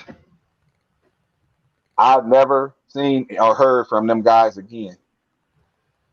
Then what happened was this. Other than that night, that was Approximately 3 minutes. No, no, no. they're Other probably than like, this dude's bad luck. We last ain't year, screw him. they could have said that. I have no idea, but basically, it was more me than anything else because about 3 minutes later, if you have a dog that has fleas and they might be sitting next to you or sitting in front of you, and they make that real quick jerk to go and bite on their tail or at the base of their haunches, that real quick move. I mean, it's just boom, they just sitting there. She Yeah. flinched like that, but she didn't make the movement of going for her haunches. She flinched and then she turned and looked to her right, and then she stood up. That's when I got a real impression of her size. I'm saying she would have topped out 9.5 feet. Wow. Damn. She could have. I've been playing basketball for 4 hours that night. I know regulation rim is 10 feet tall. She could have dunked the ball standing under the basket and never even jumped. Wow. Either hand, both hands, take your pick. Probably, like I said, 48-inch chest. I seen 4 breasts, So no kind of like, discoloration. I so you couldn't. would like on a normal, well, not a normal dog, but like, multiple. These weren't canine breasts. They weren't canine breasts. They Hmm. look like a human's breast. They just have fur on them. But there were 4 of them. So There was like 4. I didn't multiple. look lower to see if there were more. Yeah, but I Wow. could take my hand and actually reach. Well, I don't want to say this make everybody think I'm a pervert or anything because I'm not. I'm just using this for a size description. But I could Couple. take my hand and put it between her top breast and her second breast, and it would be the top one would hang about right there, but the other one would be right on top. That's about the spacing between. Wow. But on her size, on a human woman, they probably would have been a 36 C cup. Hmm. I But wonder if that's she what was. they look like on her size, like on her. They didn't look like they were that she had pups. I've Oh, had okay. quite a few dogs and I bred them, So so they didn't look like basically bags. They look like fur. a right. It's like if you go to the gym 3 or 4 days a week, not because you're trying to bulk up to get big like a guy, but just because you want to get firm. and have everything placed. That's how her breasts looked. They weren't no excessive jiggling or anything when she stood up. When she stood up, it was whoop whoop, and that was it. And she looked to the right, and I'm not 100% sure. And this is what's gonna plague me. I'm not 100% sure, but I could swear that in her left ear there was a gold hoop earring. I could almost swear. I seen something flash in the light when she twisted her head like that, but somebody said it could have been a tracking device. Okay, that's possible too. But just Now, like I one said, ear, it I'm not wasn't both. 100% sure, but just one, just one, Huh. just one ear, because that's the one that presented itself in the light. And she slightly flexed her legs. She jumped back into the thistle. She came down about 18, 20 feet away. And when she hit the ground running. Now, when she stood up and looked over there after she twitched, I took a split second and I looked in the same direction she was looking at. And I saw 6 red lights that would be in a triangle formation, but not eyes, but lights, because they look like if you take a reflector off a bicycle and take a black magic marker and color in the center and keep going almost all the way to the edge until you're about, let's say, 1/8 of an inch, Yeah. maybe 1/4 of an inch. But it was a bright red light, but it was 6 of them, almost like if you had on goggles like this. I seen 2 eyes. To the right, there was another set of 2, and to the left, there was another set of 2. She looked directly in that direction and took off running. She was going so fast, and when she laid them thistles down, they popped right back up like she had never ran over, just like a breeze that went over. I don't know where she went. I watched it until I didn't see the thistles move anymore, and then I ran to check on Herman, and the rest of the guys come running up. Herman's not responding at all. I mean, he's got this blank look on his face. He got a little bit of spit coming out of the corner of his mouth, but he's just, for all intents and purposes, Herman checked out. I mean, we calling him, we shaking him, get up. We had him get up. When he got up, we found out he had evacuated both his bowels. And I'm like, okay, we got to get this dude home. Wait, he But was I'm in looking total around because shock. I'm like, where did that monster go? Where did that monster go? That's my first thought. Where did it go? They saying, let's go on down the railroad tracks to go to the liquor store instead of going back to the park. Now, at that time, I'm like, that's the way that thing went. Why would y'all want to? We got to walk past that third light. We're going to be in absolute darkness. No, there's a path right down there, man. We're going to come out right behind the liquor store. I'm like, so we got to cut through these thistles to get to the liquor store? Well, yeah, that's the fastest way. Well, why we just don't go back to the park? Because we got to get Herman some help. There Okay. was no way to jump over to a Well, at this street. It was time, like strictly railroad or nowhere. just straight down the river. Yeah, or just walk back through the street that we had went down. And I'm like, it didn't make a lot of sense to me, but at this time, I'm on full herd mentality. I'm not about to branch off by myself. Yeah. I'm not about to do that. So we got Herman up to the liquor store. 3 guys went in. And they go in the store, and the first day man, can you call the police? We just seen the monster on the railroad tracks. They all talked at once. Clerk is standing there looking at him like, he's looking from one to the other like, okay, somebody gonna have to shut up if y'all want me to understand what y'all trying to say. But I'm standing outside the store and I'm holding Herman up against the glass. There's a little ledge right there. I got my hand in his chest and I'm looking in the window like, what are y'all doing? What are y'all doing? Somebody need to get on the phone. What are y'all doing? Well, they trying to get him to call the police, and the man is like, I don't know what y'all been smoking or what y'all been shooting up, but you need to make your selections and exit the store.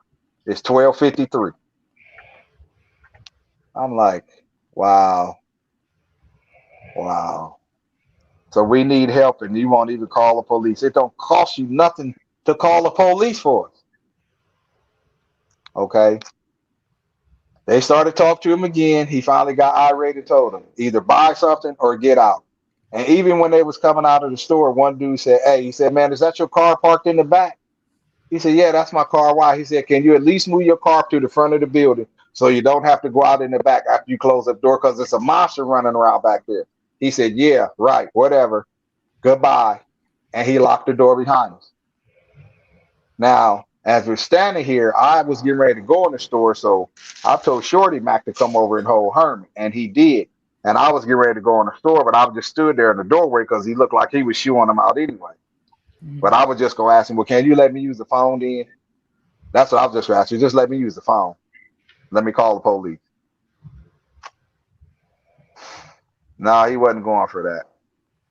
He just told us to leave. So Shorty Mac is saying, what is this in Herman's hair?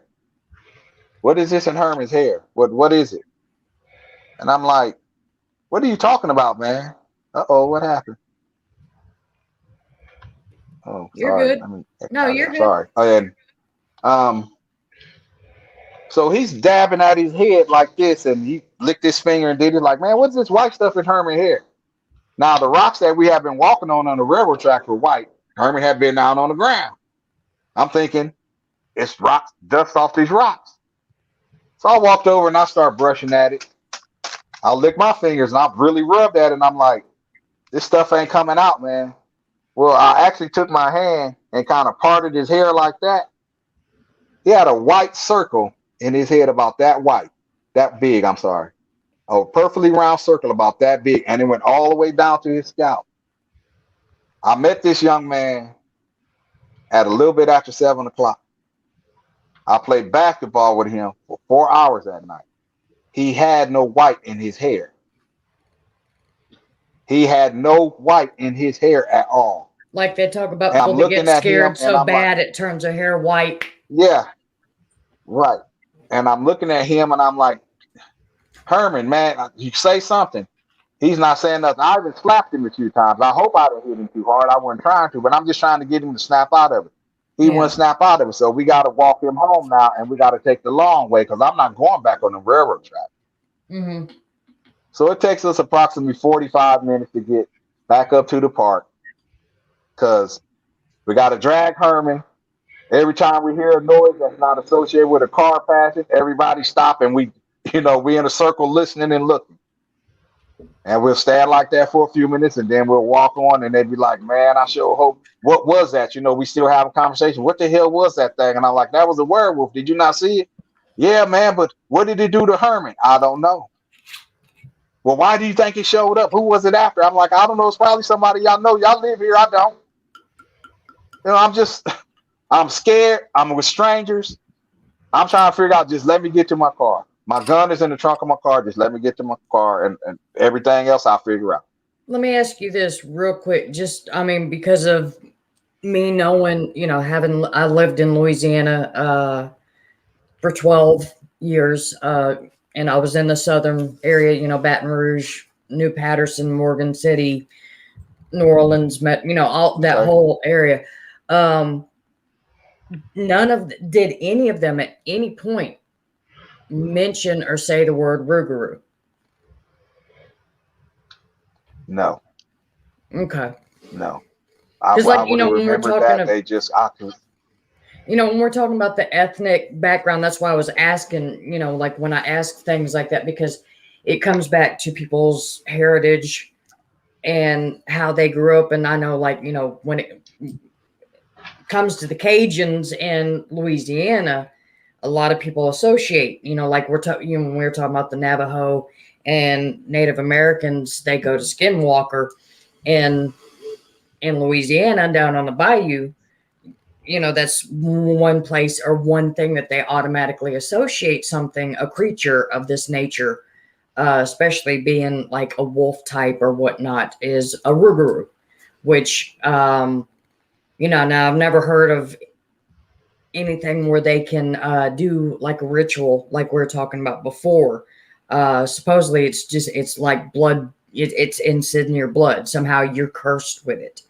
And they do, they go back and forth between human and what they're, the Rougarou wolf, whatever form it is. But no, please continue. I just wanted to throw that out there to see if, maybe any of them, that kind of superstition or that belief by chance came to the forefront. Not that night. That night it was full of a lot of curse words, fear, and just I'm trying to think of the right word. It was more mass Awakening. confusion. Yeah, it was a lot of Right, awakening, and just it was one of the worst nights of my life, to say the least. And mhm. we got him back to the park, and then I come find out Herman stayed right across the street from the park. So we take him to his house, knock on the door. Somebody's knocking on the door. Somebody's ringing the doorbell. I'm holding Herman up to keep him from face planting off the porch. Uh, his mother woke up and hmm, she was not happy, to say the least. It's 1 something in the morning. You got 5 dudes talking to y'all at once. Somebody talking about a monster, somebody talking about something happened to Herman. She's like, wait, what happened to Herman? We don't know. He's not talking. What do you mean, Herman? Herman, baby? What's the matter? He didn't respond. She says, same thing to him again. What's the matter? And she kind of shook him. And she said, oh, Lord, what y'all done to my baby? Don't nobody leave. I'm going to call the police. Now, as soon as she said that, I laid Herman down on the porch and I walked out of her yard. As soon as I exited her yard, I took off running up the street to my car. When I got to my car, I opened the trunk. And yes, in front of God and everybody else, I took them wet shorts and underwear off and I put on the shorts that I had on before, grabbed my sandals. I jumped in my car. And when I pulled away from the curb, my back tires were spinning. When I hit the end of the block, I didn't even stop for the stop sign to turn onto Airline Highway. I just ran the stop sign. I almost hit a car and another car almost hit me because I know the guy was honking his horn. And when he went by me, he flipped me off. So I just was like, hey, that was all on me. I went straight home. As soon as I got in the house, as soon as I got out of the car, I grabbed my gun out of the trunk and then I went in the house. I pushed the couch in front of the door. I went in the kitchen and got the refrigerator, unplugged it, pushed that in front of the couch, plugged it back in, and then I sat down, got my bullets out of the closet and my speed loaders. I loaded my speed loaders and grabbed my Jack Daniels and I sat at the table and I poured me a shot and then I had another one and then I started to replay. And as soon as I started thinking about it, I stopped and got up and went and got my journal and I started writing in my journal. Because I know my mind is not going to always be what it is today, and I always want to be able to remember that. Yeah. Even if at the time I have to read it to remind myself. So. Yeah, a lot of people don't have that. I mean, I won't say common sense, but that, I don't know how to say it. It's not really, but that mentality where they can take their fear and put it into the energy to actually put it down, because those things are burned into your memory, but at the same time you want to make sure that yes, this yeah, but then journaling. You also want your people that don't want to remember. Yeah, that's it's yeah, you have some people that do react like that and do instantly journal for that specific reason, and then you have those that are just so scared out of their wits they don't know what to do. They don't know how. They're more worried about questioning themselves than they are really documenting. So I mean, it's I kudos to you for being able to do that, because when I had my Bigfoot encounter, I think I did more questioning than I did worrying about documenting. So that good on you. Well, I've always found that if you write it down while it's fresh, you don't lose anything. And you don't. If I had waited a month, then I've been like, well, what time was it exactly? I can't remember. Yeah. Which building exactly was it behind? Was it the lumber yard or was it the tire shop? So rather than do that, I just jotted it down. But I also needed to get it out of me. I needed to get it out of me at that time because there was nobody I could call and be like, guess what just happened to me? Mm-hmm. So I'm sitting here writing and I'm like, oh my God. And if I had ordered a pizza that night, I'm pretty sure I either would have went to jail for murder or that pizza guy would have swore Do not ever go back to this house again because I rung the doorbell and he put bullets all around the door frame. My hand probably would have been shaking that bad. I probably would have never hit him, but I would have put bullets all around that door frame. So I'm glad I did order pizza that night. But if you want to talk about scared, because with the way that everything happened that night, I met a girl Wednesday. You supposed to meet me at the park Friday. You don't show up, and yet a monster does. Okay, I'm doing my math at that time pretty good. I'm thinking 1 + 1 + 1 is 3 equal werewolf. And that's where I was at. So all of my research I did was based on how to kill them, first of all, what could cause them, what kind of deal got to be made. I mean, I went to the library so much the librarian actually asked me, are you planning on doing some kind of witchcraft or something? I'm like, why you ask me that? She said, you checked out over 20 books that have to do with demonology and witchcraft. I said, okay, I'm writing a paper for school. What's the problem? She's like, oh, okay. She said, but you're not trying to do. I'm like, no, I'm not trying to do anything, as if it's any of your business, but there was no need to be rude to her. So Yeah. I just said that I was writing a paper for school. And I didn't go back to work until Tuesday. I was supposed to go Monday, but I wasn't ready to leave the house yet. I'm still trying to figure out if this thing got my scent, if it's coming for me. I don't. If I'm going with everything I learned or knew to that point, then okay, they can't do nothing unless the full moon. They can't turn in the daytime, so I'm okay in the daytime. But this thing know where I live, because I'm thinking it's that girl.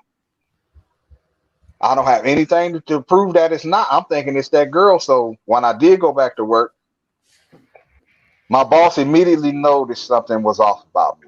Every little noise, I'm jumping. And yes, when I went to work, I did take that 357 with me. I sure did. I sure did. And my thoughts was, if that woman had walked in that store any day that week, I would have blew her chest out her back. That's how sure I was that she was that thing. I'm sorry. Yeah, that's why I was asking you about the eyes. If they look familiar to you, have you seen them before? No, that thing had entirely did. They were, first of all, they were a lot bigger, but the coloration just, it wasn't right. And I guess my boss, like I said, she was watching me the whole morning. About noon, she's like, Roy, are you okay? I said, absolutely not. He said, well, you can talk to me if you want to. I'm like, nah, I'm okay. I'll be all right. She's like, well, I can tell something's bothering you. I'm like, yeah, I got something I got to work out in my head, but I'll be all right. I figured she would leave it alone at that, and she did. She just, like, every 30 minutes, you know, you can talk to me, Roy. I know you don't have any family down here. So finally, I told her what happened. I was sure when I got done talking, I was going to lose my job. Yeah. I was sure, because she's like, and I told her, she's like, well, why did you think that I would fire you? I'm like, well, you hired this normal, average, everyday guy a few weeks ago. He tell you about a date. You was there when he made the date. He goes on a day Friday. He's supposed to be at work Monday. He calls off and he comes in Tuesday, and he's acting entirely different from the person that you've been working with. So, of course, I'm thinking that I'm going to lose my job. She was like, well, I'm not going to fire you. And now, when I got done talking to her, she said, oh, you saw Luke Guru. Mm-hmm. So, okay, so did you not hear what I said? Right. But I said, did you not hear what I said? I said, I'm not talking about no guy named Lou. I'm talking about a monster. She said, no, I didn't say Lou. I'm like, didn't you just say Lou Guru? She said, no, it's Luke Guru. And she spelled it with a P. See, some of them say Rougarou, but some of the proper, according to her, the proper pronunciation is Luke Guru. And it's a French werewolf that is supposed to come over to Louisiana during the Great Migration.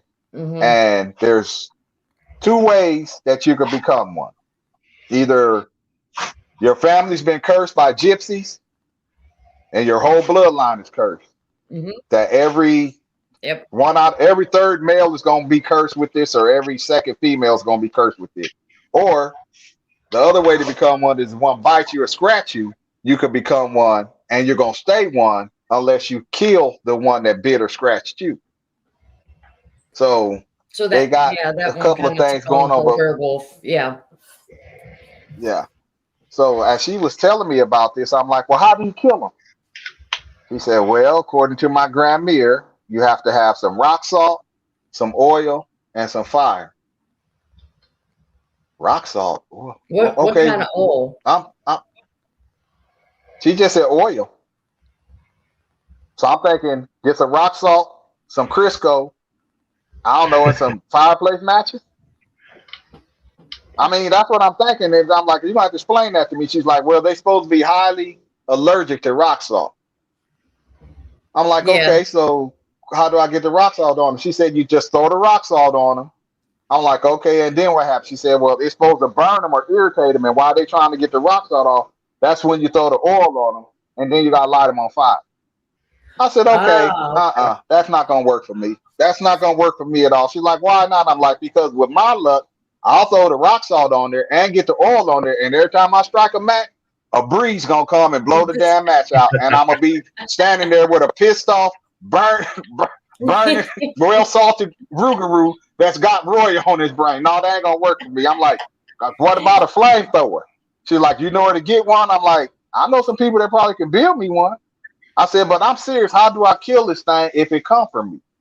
She Yeah. said, yeah, that's the only way I know to kill him. I'm like, so I can't use my 357. And she thought, you probably slow it down enough, then you can put the rock salt and stuff on them. Then I'm like, okay, that works for me then. So I can slow it down. Okay. But talking with her, going to the library, I even started going to restaurants and stuff, and I would sit close to older people and I'd be ear huffing, listening to what they be talking about. And I did that so much that I finally ran into some people that they inadvertently were talking about some strange stuff that was happening in the bayou. And I asked these two Cajun gentlemen, I'm like, do y'all mind if I sit down and talk to y'all about something? I'm just I would always say I'm doing a research for a paper that I'm writing for school. Never gonna say I seen this thing. But I would ask them questions, and I was listening to two guys, and they were talking about one of their friends or neighbors way back in the bayou had went hunting, and nobody had seen or heard from him for 3 days. And it was three gentlemen sitting at the table. No, it was two, and then this other guy came out of the bathroom, and he joined in, and he said that them things must be back because his cousin had seen them the month before. And the guy said, what things you talking about? He said, you know them things that I'm talking about. And I'm like, what things is y'all talking about? And he said, Rougarou, boy. Rougarou. I said, oh, okay. So I wrote that down in my little notebook. I'm like, okay. And I listened to it for about another 30 minutes. Then I got it. But I talked to several people. What I was doing was I'm trying to get enough information where I can take the chaff and separate it from the wheat. Yeah. Because I need definitive, hardcore stuff that I can use rather than it might work or this is what I heard. Can I put them down with this? But in the meantime, I'm still definitely afraid. I stopped going outside at night. I didn't date for almost 4 years. My best friend was Jack Daniels and having that refrigerator and that couch in front of my door. That was my best friend. And once I started realizing that, I go to work in the morning. Now I want something to drink. When before, I just drink at night until I pass out because that's the only way I could sleep. But now I'm on my way to work at 8:45 in the morning and I want a shot of Jack Daniels, or I'm standing at the register 11 o'clock and I'm dreaming about I need to run down the street to the bar and get me a drink.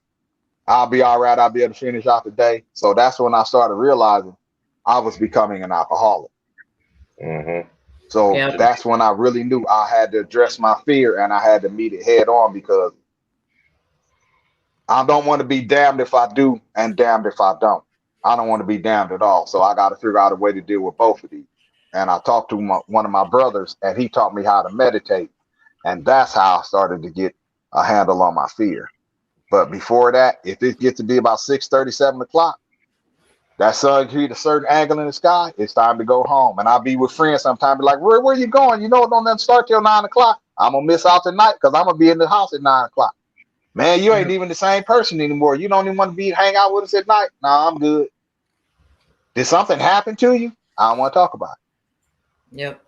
So the disadvantage I had back then is an advantage for so many people today because more people are talking about it. There are people that you can reach out to that will sit down and talk to you about it and won't make fun of you.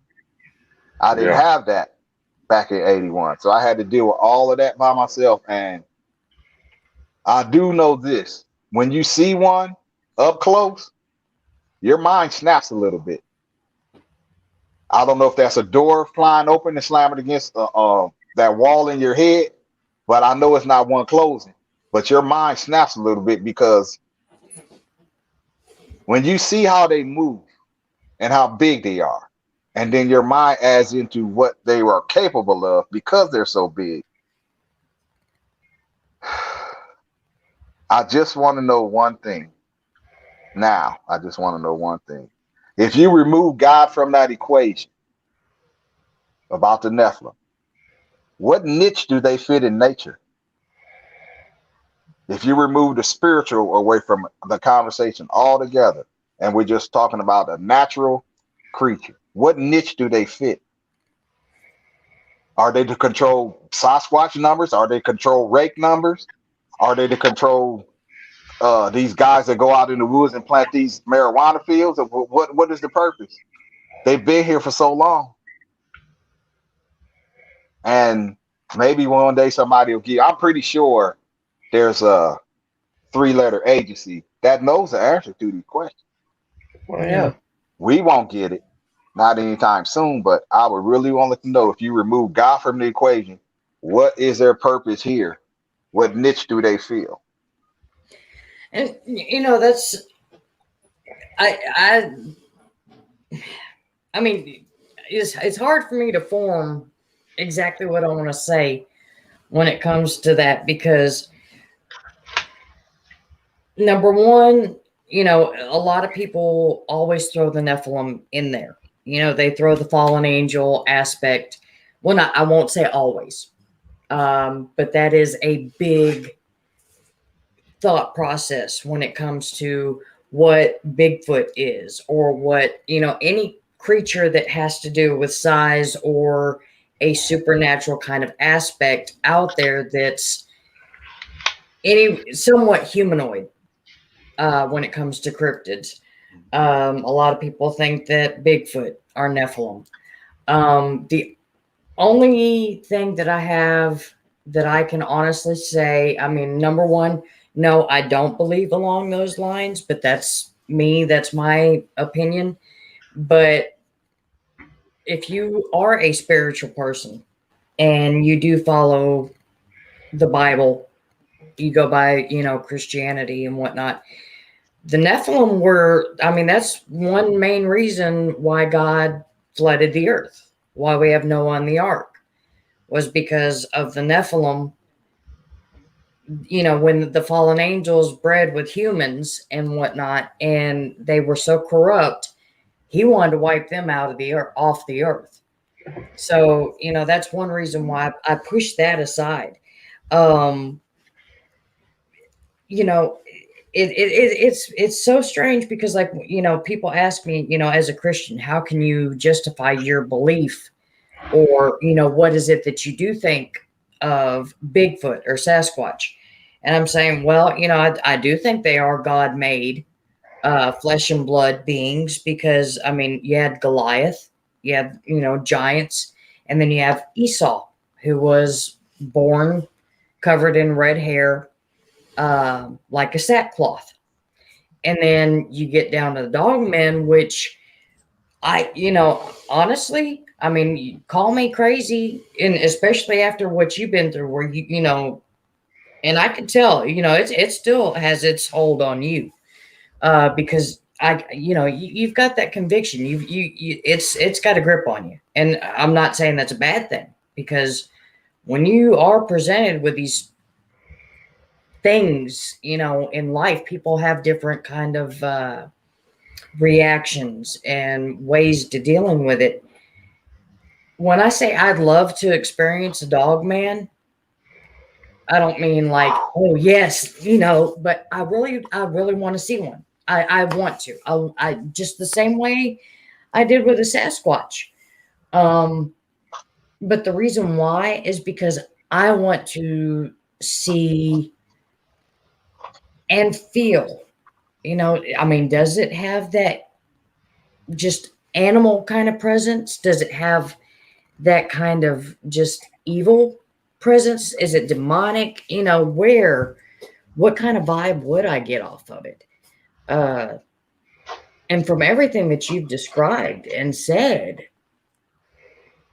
it's insane. Even the whole concept. Just, I've heard so many different Dogman stories, and then the way you're talking about this one is just, I've never heard the breasts described like that. I've never heard of just, that. I've always heard that they're violent, that they are very aggressive. Now I have heard one or two stories where they basically just it's live and let live. You don't mess with them, they're not going to mess with you. But it is very interesting, your aspect and what you've taken from it and your whole conviction behind it is just, it's astounding. It's really, you've blown my mind tonight. You really have. Yeah, me too. Yeah, it's when you think of I'm sorry, go ahead. No, I was just gonna say, I don't know. I'm not between, when it comes to a lot of us now that like you were saying back then, there were no podcasts. Now you get any idiot with a computer and a microphone, or you don't even really need the mic, but whatever, you could throw a podcast on the air. But it just seems like, when it comes to like those of us that and I'm not going to say my own experience is that great, but before I met you and whatnot, I've never heard your story.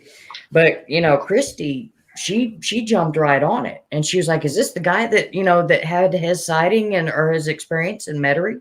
And she was popping up the questions. It was a dog woman. She was hitting it on the nail on the head. So it's like you've. I guess what I'm trying to get at is, you've hit that familiarity with people in the cryptid world where your story's known and it's singled out, other than, yeah, I just saw, you're like, I won't say you're at the status of, the Lockett Ranch or the Lamb, the Beast Between the Lakes or whatever. Oh God, no. Yeah, but no, but you know what I'm saying. It's just there's evidently, you have your stories out there where so many people are just like, that's the dude from Louisiana. This dude saw that. Yeah, so man. it's I mean, I can't even, I'm still out there, but I still want to, I guess the point I'm trickling down to, forgive me for taking so long to get there, is that You're fine. You're fine. no, I'm not saying that, okay, yeah, I don't think that he's anywhere along the lines of, being so serious or whatever, that, yeah, I want to see one. I just want to see one to see what he's talking about. No, I want to see where that aspect of fear comes from. Is it just the sight of it, or is there something so malevolent about these things that it's demonic? I want, you can sometimes, there's certain feelings within different people, that you can tell, is this thing earthly? Is it spiritual? And I mean, my God, thank you so much for sharing your story with us, and your experience, because it's just, you blow my mind, brother. You have just like, This is, ooh. well, let's just say, I hope that if you do see one, you don't see these ones I've been hearing about with these red eyes and the slitted pupils. Yeah, I'm not. I'm not going to say that everything I've heard about him is bad, but I've heard more bad than good about him. And that the fact that they got this, that I guess I call it a cat's eye, but a lot of people say it's more of a fox eye, but I Yeah. call it a cat's eye. But when you're doing self illumination in broad daylight, okay, you working on a power with a power source that I'm totally unfamiliar with. And see, I really Because haven't what do even you heard much need to about make your those. eyes glow in the middle of the day? Mm-hmm. Yeah, I've heard. I'll actually have to talk with Robert Sharp about that. Mm-hmm. He may can give me a better way to tell you about that, or I can put you in touch with him and he can tell you himself. But when you have an encounter like this, and I waited so many years to come out, and even when I found out about cryptids, I wasn't on YouTube looking for a cryptid show. I was listening to oldies but goodies, Yeah. and for some reason, I got that little weird notification in my news feed, and I'm like, Sasquatch Chronicles, what the hell is that? What is a Sasquatch? I said, I heard the word Sasquatch before. What is that? So I clicked on it. And I started listening to Wes, and I'm like, oh, well, this is going to be my Fridays now. Let me listen to people's having encounters with Bigfoot. I didn't know they was putting this stuff on YouTube. So I'm listening to that. And then when they start giving you those suggestions you might also like, then I got one for Dogman Encounters Radio. I listened to it. And then I listened to it again, the same episode. Mm-hmm. Then I went back and started listening to more. And I'm like, maybe it's time for me to share with the world. Now I'm hearing all these people come out and they're talking about this stuff they've seen. And after I heard episode, I think it's 112, but the name of it is My Uncle's Hunt Dogmen. When I heard that one, that made me contact Vic Cundiff. I reached out to Brent and saw one first, and I never heard back from him. Yeah. I didn't realize he was sick at the time, though, either.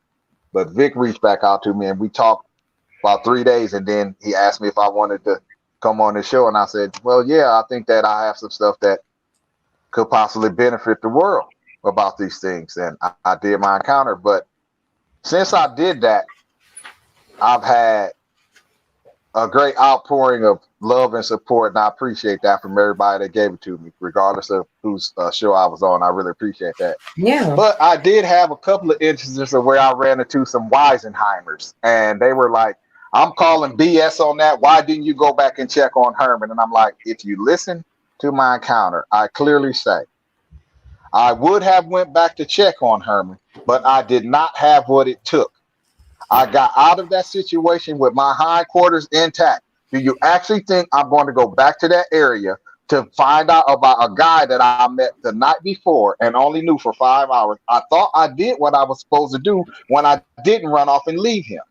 Yeah. And now you have the audacity to ask me, why didn't you go back and check on him? Well, first of all, it wasn't my job to go back and check on him. It's not like we were lifelong friends. I felt like I fulfilled whatever obligation I was supposed to have by not leaving. But I got away from a monster, and now you want to call me up, and I already said I was not courageous enough to go back to that area, even in the daytime. There was nothing that was going to pull me back. You could have put $2 million on Herman front porch and said, it's yours, and you could pick it up at 9 o'clock in the morning. I said, well, I guess I'm going to be broke for the next 30-some years then, because I'm not going back there to get that money. Yeah. And I'm not going to tell anybody I know to go get it, because I know there's a monster lurking in that area. So we had a conversation like that, and another person told me, I'm calling your story BS. I'm like, why? Why? He said, because I don't believe you. That's a good made-up story. I'm like, well, what makes it so good? What makes it so made up? Well, he gave his little opinions, and like I normally do, I filled them full of holes and sunk them. By asking him 3 questions. I said, let me ask you 3 questions before you keep telling me that I'm wrong. He said, what's that? I said, tell me what God looks like. He said, what? I said, tell me what God looks like. Well, what do you mean, what does God? Tell me what God look. When you see him, what does God look like? He said, well, he's that God that they have. He got the beard and the long waving hair and the mustache. I said, wrong. That's not God. That's Jesus. Tell me what Jesus' father looked like. Well, I don't know what he looked like. I'm like, well, why not? He said, because I don't. Have you ever seen him? I said, no, I ain't never seen him. But the question wasn't if I've seen God. The question was, have you seen God? And if you have, tell me what he looked like. Yeah. He said, I can't describe him. I said, okay. But you pray to somebody that you've never seen before that never answers you. You pray to them. Or in times of great stress, whether it be good or bad, one of the first words out your mouth is, oh my God. Why is that? Well, man, that's because I was raised, we was raised like that. I'm like, exactly. But you're taught to believe in somebody that you ain't gonna never see until your last days when you get judged. Then you get to see the face of God. But before then, he's just somebody you talk about. It doesn't mean he doesn't exist, but you never seen him. I said, okay, I'm gonna give you something easier. Tell me what color is love. He said it's red. I'm like, no, it's not. He said, prove it. I'm like, prove to me that it is red. He said, man, you're just trying to argue. I'm like, no. Tell me what color red is. We associate the color red with love because that's where we're trained. But is that really the color of love? And like, no. I'm like, well, let me ask you one more question. He said, what? I said, tell me what proof do you have that what I just talked about didn't happen? He said, I don't have none. I said, why not? He said, because I wasn't there. I said, but you weren't there, but you're willing to tell me that my story is BS and that I made it up. Yep. I just gave you 3 examples that you could give me an answer to, but yet you're going to tell me, even though you weren't there, that my story is BS. I said, okay. I said, is there anything else we need to talk about? He said, I'm kind of confused right now because I don't know how the conversation ended. And I left it at that. Yeah, so I'm okay with people not believe in me. I know what I see.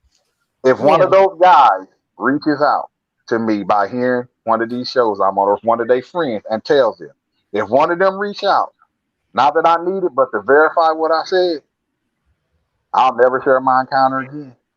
Yeah. I'm just hoping that I can find one of those guys, because since the Hurricane Katrina and all this other stuff, they've been spread all over. And plus, nobody ever told me their legal name. I got Diamond, Shorty Mac, Little Pimpin'. I got stuff like that. I didn't get my name is Wayne or my name is David. I didn't get stuff Louisiana. Like that. Even for as long as you live there, right? How many people do you know that actually went by their legit name? Everybody has a nickname. Everybody in Louisiana goes by their nickname. That's the way the culture is down there. I don't care if you're black, white, Hispanic, purple, whatever, green. If you live in Louisiana, I don't give a damn if your name is Fred. You're going to go by Boosie. You're going to go by, exactly. You're going to go by something. She knows. Yeah, I mean, I'm sorry, just like if that's just Louisiana for you. That's how it is. That is. And, so and I'll tell you something else. When it comes down to the belief, when you enter this treacherous territory that we talk about when it comes to Bigfoot, Dogman, stuff like that. You basically, number one, it takes a lot to come forward and actually tell somebody that you experienced it. Because number one, you're going to be thought of as crazy. You're going to be thought of as drunk on something, whatever. Number 3, you just going to be thought of as wanting attention. And then another thing that comes along with, and I think, the bravery of actually coming forward to tell people about it happening to you. And just like you sitting there talking about, you're flat out admitting, I was not brave enough to go back and check on Herman. I wasn't, brave enough to go back and check on, whatever. You could have put all the money in the world on his porch. I wouldn't have gone back.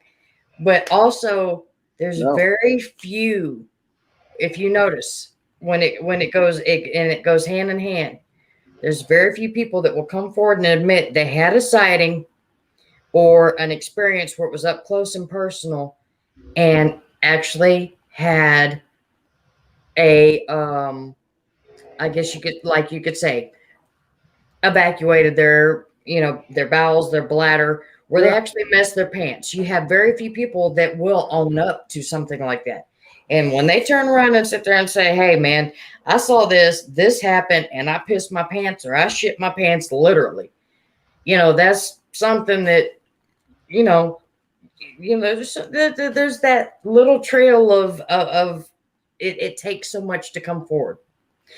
Big Dog, man, I got, you told me you definitely wanted to sit in on this one because of the fact that, Dogman interest you. Where are you sitting on this, man? I mean, how blown away are you on a scale of 1 to 10?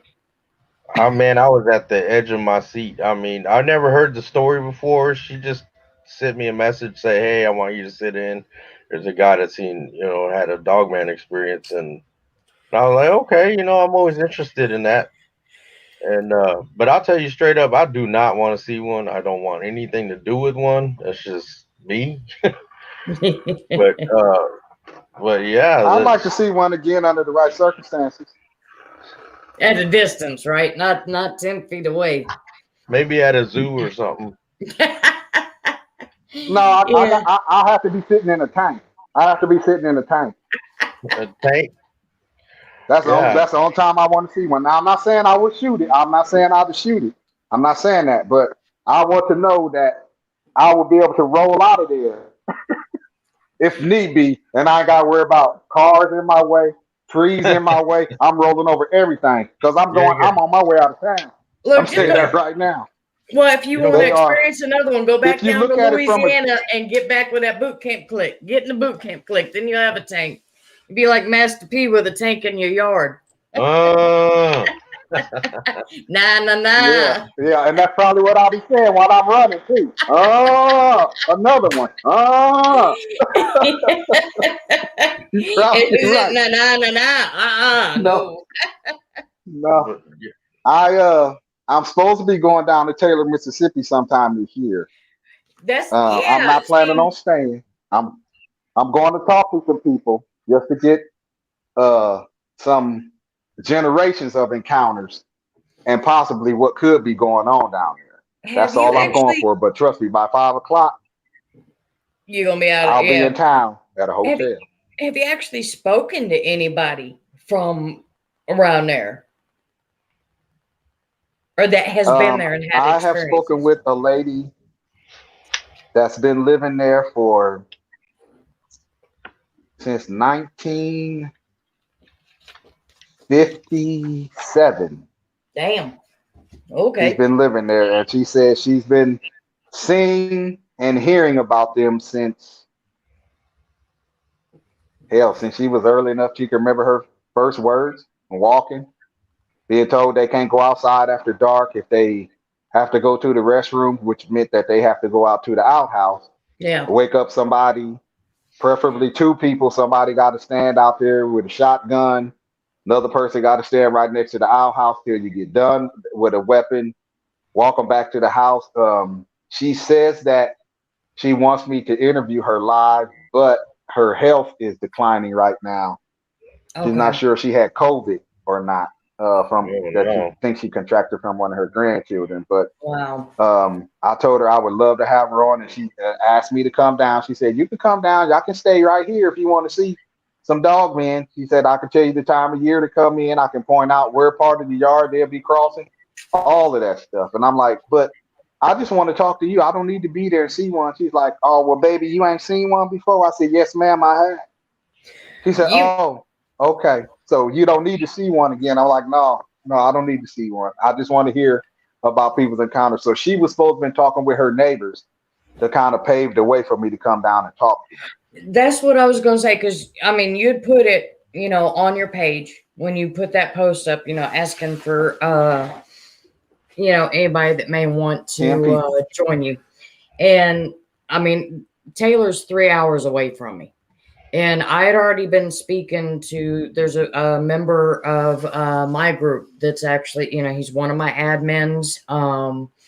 And, pretty much, I'll go ahead and say, a member of my research team, even though we haven't hooked up for it. I've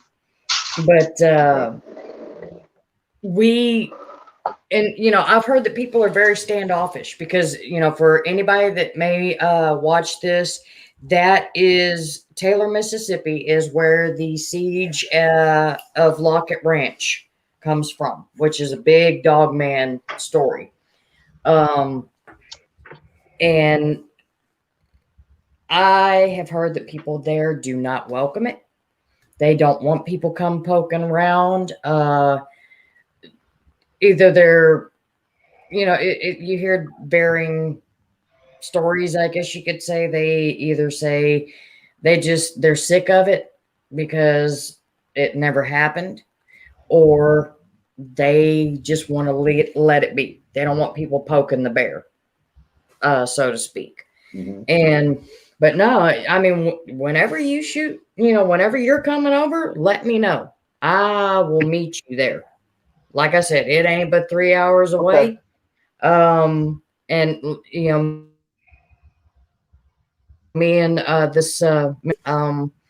we had already initially been speaking about, meeting up there, and not so much as going out in the woods, looking or even interviewing people, but we were talking about, going to the library, going to town hall, whatever it may be, and doing an actual, like, I guess you could say, just research, as far as documents of, land deeds, certificates of death, any kind of police reports, because the siege of Lockett Ranch happened, what was it?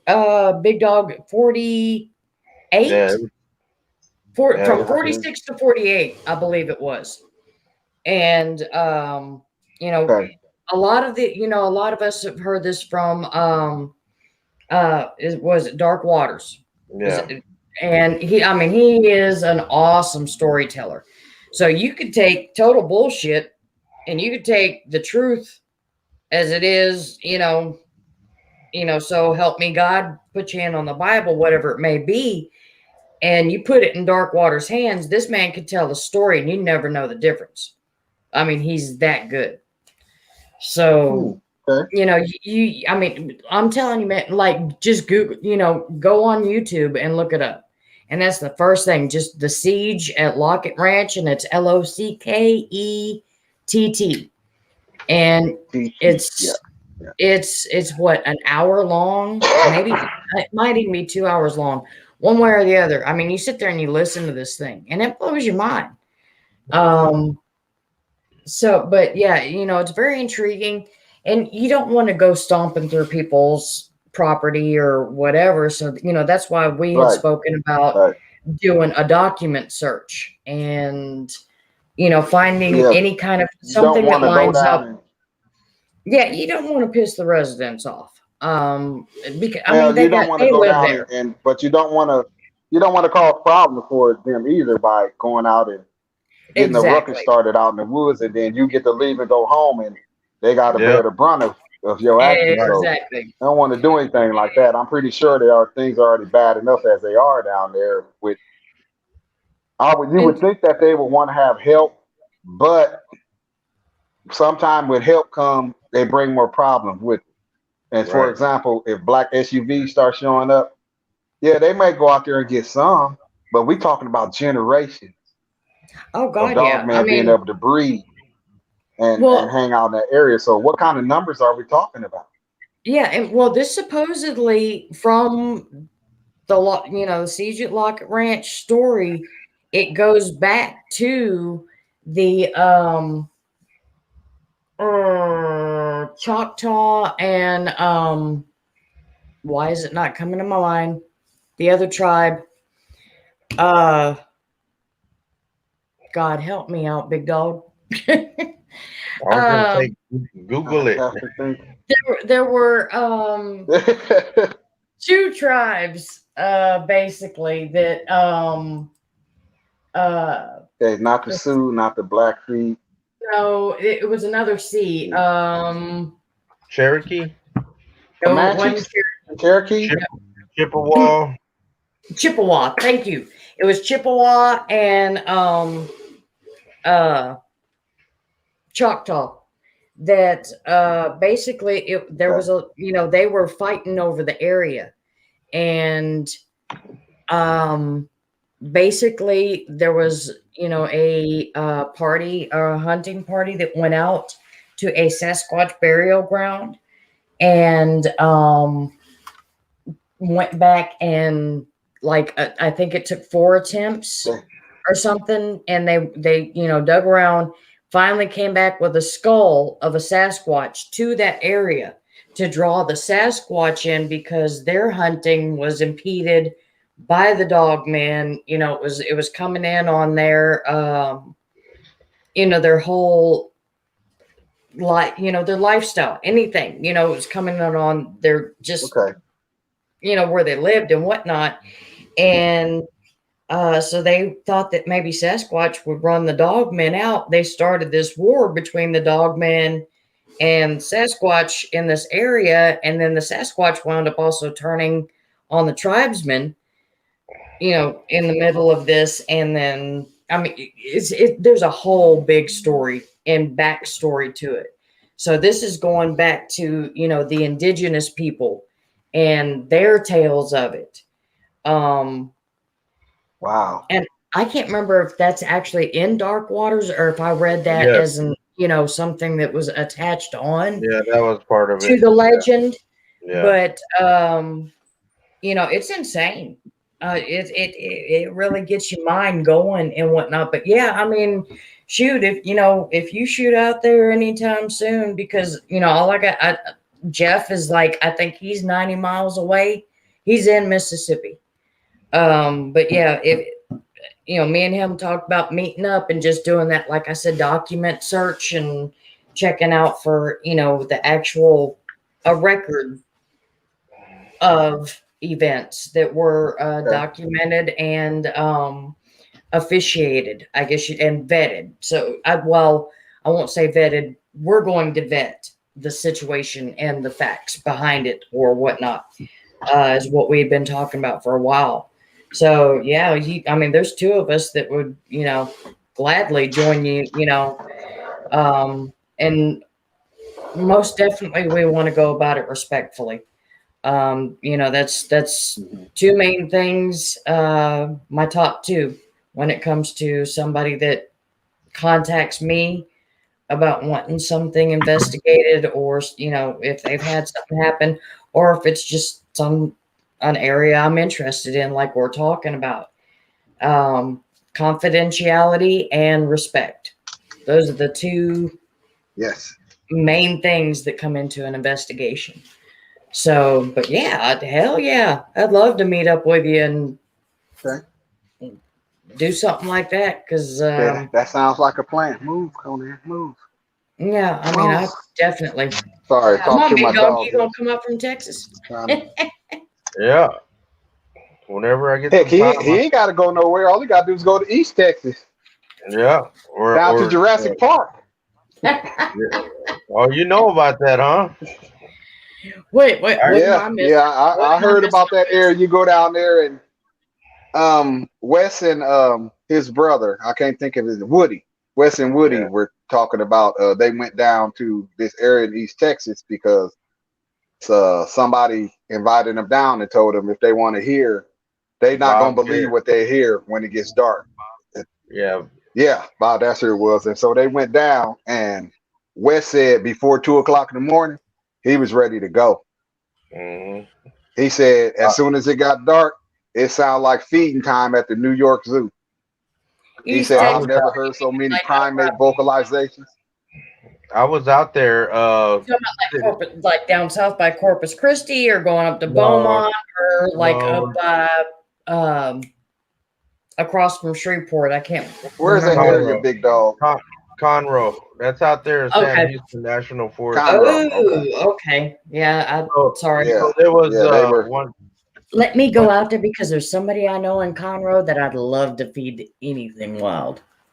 So I went out there to get away from it all, just my baby daddy. And I went out and set up a nice little campfire, sitting out there with Brandon Garrett, my Bob's son. And man, these things started screaming and hollering, and I got it all on video. I'm just trying to chill out. I wasn't out there squatching. I just wanted to go relax, sit next to a fire, camp out a little bit, get away from the hustle and bustle. And these things is just, woo, or like, oh, shut up. Wow. Yeah, Yeah. See, I yeah. mean, you don't think about It that, like was. being around Houston and whatnot. So that's Oh, crazy.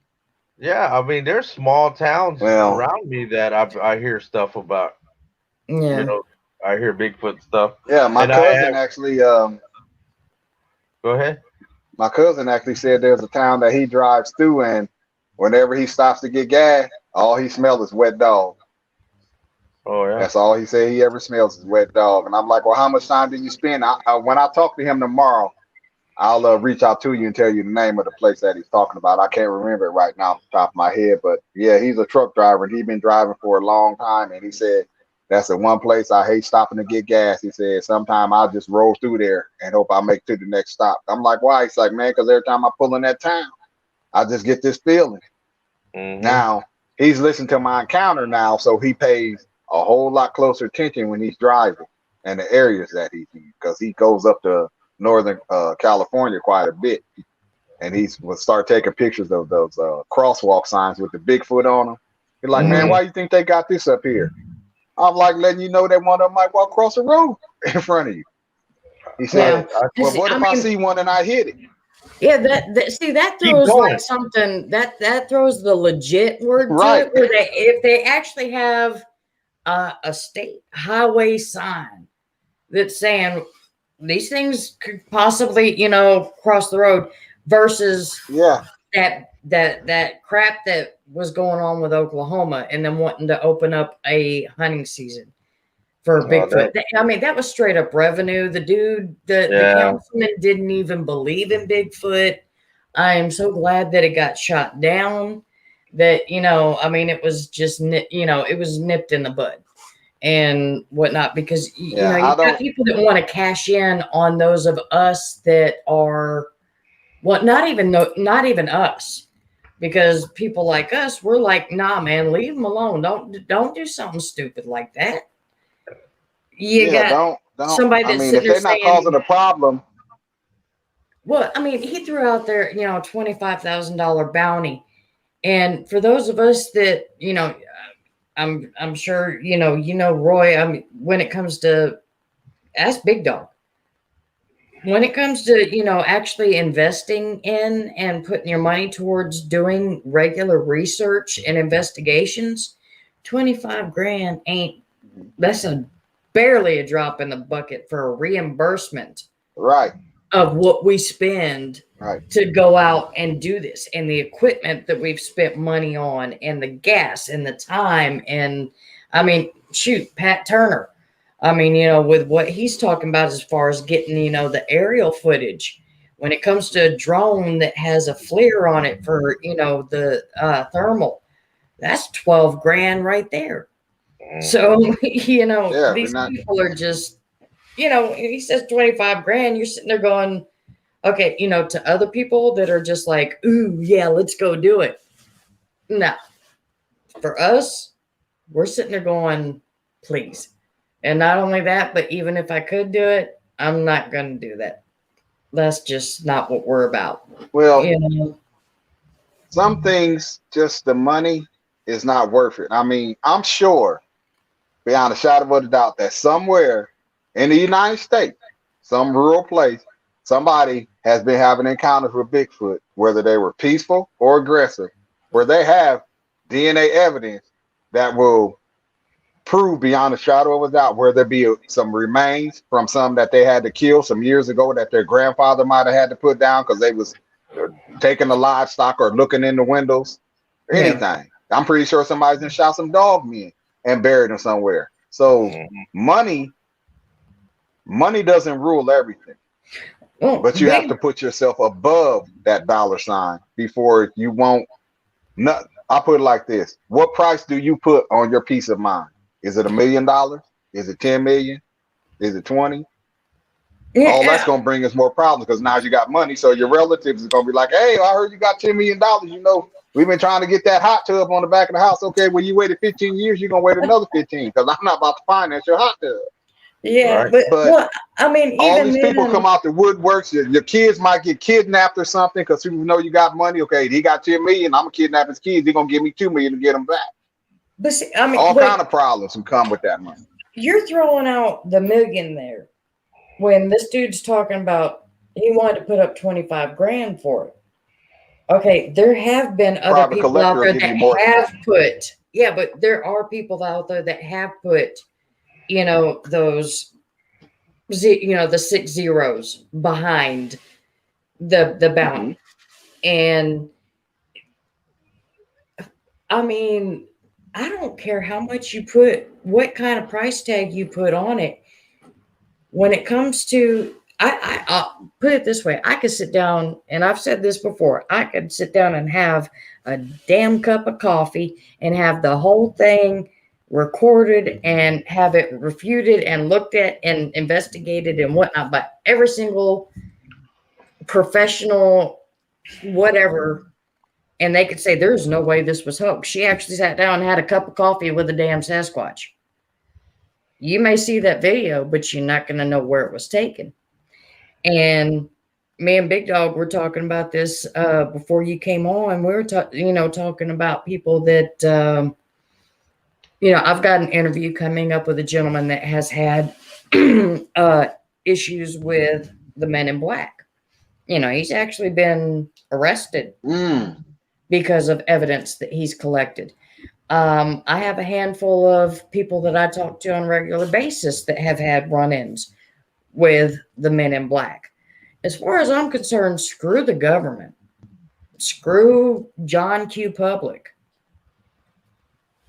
You're not going to get nothing out of me. I'm sorry, but yes, I will sit there and say this happened. I will show you the proof, but I'm not going to tell you where they're at. I don't care how much money you offer me, because I was Right. privileged enough to witness that. I was privileged enough to be a part of it. I'm not going to bring everybody and their mama in on, hunting them.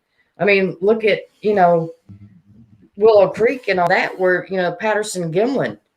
How many people, that's a mecca. How many people visit that area every single year? Everybody Because, wants to go there. Yep. exactly. And, I mean, But that yeah, sighting happened so long ago. What are the chances they're gonna see something up there now? Well, suppose that's a big hot spot. Pacific it's to Northwest. say you've been there. Yeah, I mean, that's the only reason why I would go, just to say I've been there. that's true. But I mean, Pacific Northwest is known as a hot spot. It's people Yeah. are continuously saying they've had run-ins up there. Um, Yeah, they're bigger up there too. yeah, well, I don't know, because Patty was estimated at between 7 and 8 feet tall, right? Hmm. Yeah. Mhm. And see, the one that I saw down here in Alabama, here you've got Patty, where we'll say at 7'6". She's right there in the middle for estimate. And she, granted, female versus male, we have the different body types. But she had more of the I guess you could say fluff to her. Body Yeah, fat type kind of bulkiness. The one that I you could saw, definitely tell she was a mom. yes, but like a lot of people say, some people say you could tell she was a brand new mom. I say, you know what? You could have a kid at the age of 20 and you wouldn't know it 6 weeks later, but come 40, yeah, you could tell you a mama, or you had a Right, kid 20 years ago. right. That's just the way women's body works, and how our anatomy is. And like, two things that I do have under my belt. No, I do not have a degree in them, but when it comes to college, I did study anatomy and kinesiology. And kinesiology, for people that don't know, is basically, uh, um, hey Pat, how you doing? it's the way the body moves. It's the kinetics of motion and how, your body reacts and does this and whatnot, motions.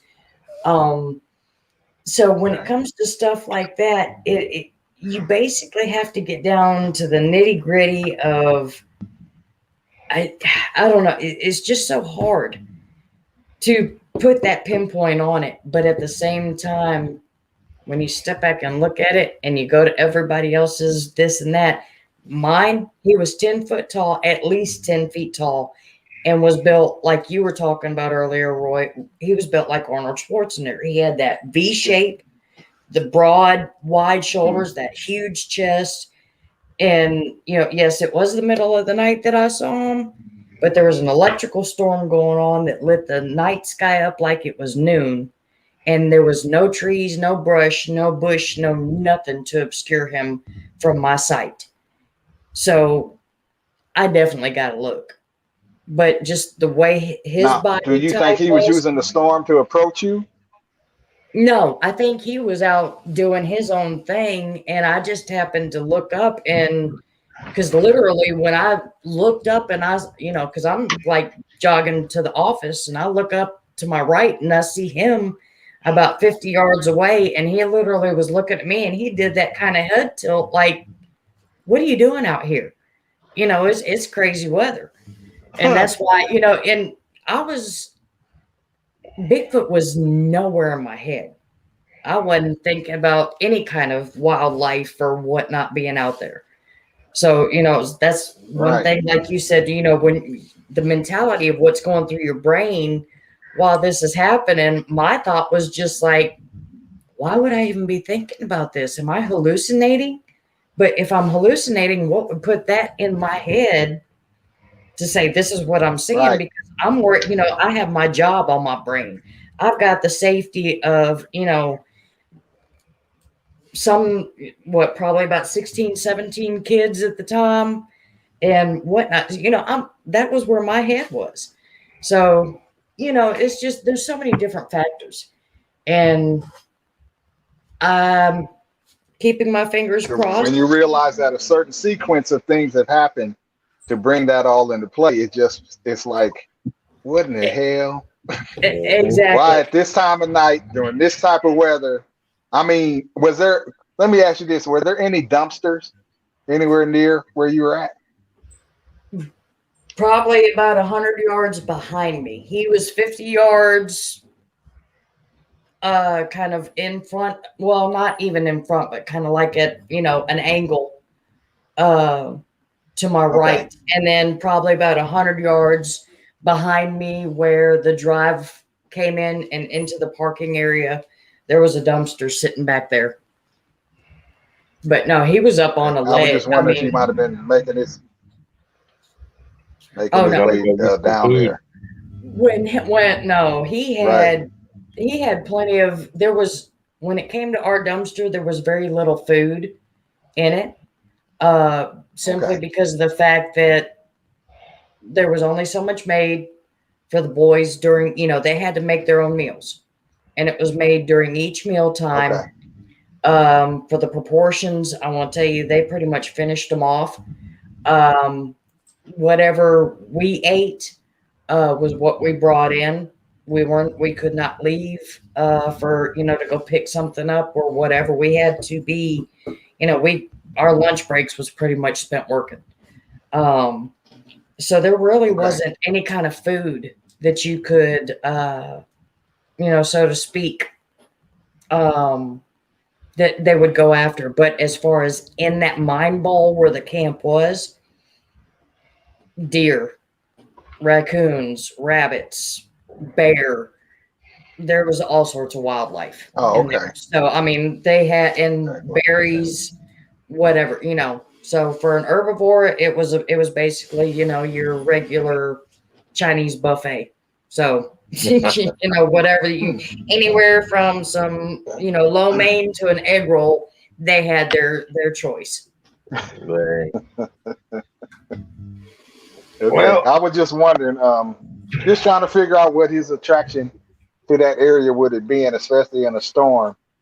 at I that think night. Of he course, he lived in figured there. most humans would have been inside. So No, I think he lived in probably there. right. But you singing, so Well, you don't see any size differences from those in your area to those in the Pacific Northwest. Then is what you're no, saying. that's what I'm saying. To me, it was, I mean, yeah, I'm sure people have seen the bigger ones up in the Pacific Northwest, but when you look at Patty versus Big Red, as what I affectionately started calling him, he was so much bigger and so much.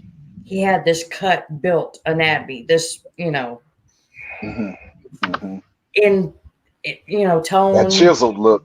Yeah, exactly. That was the word I was looking for. Thank you. Versus Patty, and even though she was a female, but it's like these other ones that even in Idaho, that other uh, film footage that was relatively close that it had been looked at. If y'all remember, it had been snowy and it was just you see it moving through.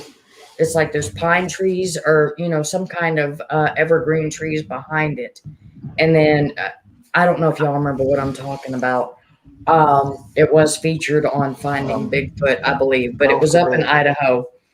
Go. But yeah, it was just I mean, between those two and just from your typical what you hear of as far as the mass and how bulky they are, and then a lot of people say they're it's roughly an 8 foot average, I guess.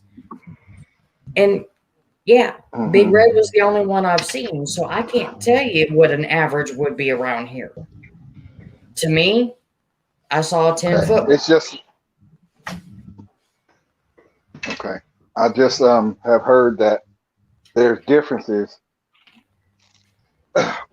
depending on the region that they're in. Like they say, a lot of the ones they see in Oklahoma, well, not Oklahoma, but Texas, um, are more built like basketball players. They're Yeah, tall, but they're not as broad as the ones from the Pacific Northwest. And yeah. Well, look, guys, if y'all want to hang out, we can chat so, backstage, but we're going on 3 hours now. So, um, yeah, and I'm Yeah, I'm sorry. getting him. oh, Oh, what well, happened? gosh, all I had to do was say that and he's gone. Good night. Yeah, I'm getting Um, tired. yeah, no joke. And I got to be up at 5 o'clock. Yeah, well, a little bit before 5 in the morning. Um, Want to thank everybody that tuned in and who's watching now and who will watch in the future, whatever it may be. Big Dog's definitely gonna be back. I miss my buddy. I need him definitely hanging around and coming in more. I have two interviews coming up next week. I know for sure I've got one that, well, I won't say for sure, but I do have one that is scheduled. It will be recorded, it won't be live, so I apologize for that. Um, it's a surprise. So I really do honestly hope. Sorry, No, sorry, you're good, buddy. You're I'm good.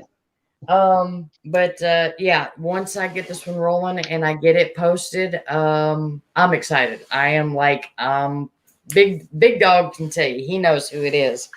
So I'm extremely excited about it. But once again, thank everybody for tuning in. Roy, thank you so much for coming on and sharing your experience with us. It was very intriguing. Yes, Thank you yes, for having me.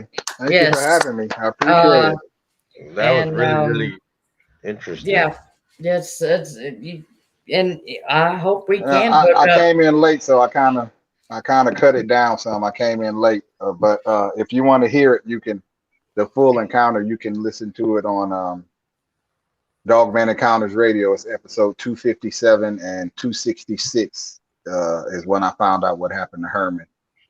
And Um, oh, go ahead. Sorry.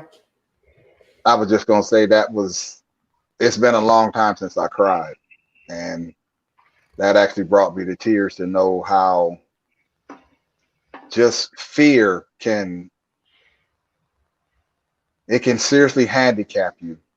And since we all are of varying degrees of strength mentally, you never know how a sighting can occur to you. But he had more than a sighting. He had this thing right on top of him. Yeah. So I don't know what he saw in her eyes. I don't know if some message was exchanged. I don't know if he saw his impending doom. But whatever it was that he saw, railroad tracks and moments of being just, I gotta call it what it is, crazy. Mm-hmm. I mean, when you bringing your son out of movie theater and you look at the shadows and you stop walking and let your son keep walking and he turn around and looks at you like, you know, what's going on, Dad? You know how little kids will do. You stop walking and they keep on walking, then they notice you're not there and they turn and look, and you standing there, your eyes as big as 50-cent pieces, and you sweating and you standing there trembling uncontrollably, and your baby mama got to walk up and, you know, start trying to calm you down. And this is what this little boy life was like until he was 7.5. So he's really mad at his father, but he's more mad at us because it is his firm belief that we gave his father some kind of hallucinogenic drugs that night. And it damaged him for the rest of his life. He absolutely refuses to believe that we saw a monster. We'll have to have you back on, man, you know, so you can tell us, you know, more about, you know, I guess catching up with Herman. And well, I didn't talk to Herman. I talked to his son. Okay. I got one more question. Go ahead, big dog. So, like, I guess the best way to describe what you saw, I guess, from movies, what movie would you say was the closest if you watched any of those type of movies? Well, I've seen all of the Underworld series. I've seen An American Werewolf in Paris. I've seen American Werewolf in London. I've seen Dog Soldiers. I've seen there's a movie about vampires versus werewolves, but it's not the Underworld series. I've watched that. There's also an international film channel that I watch where every now and again somebody will put up a Bigfoot or a cryptid or maybe a monster from legend or folklore. And sometimes they're pretty good. But to answer your question, Big Dog, the best description I could give of what I saw would be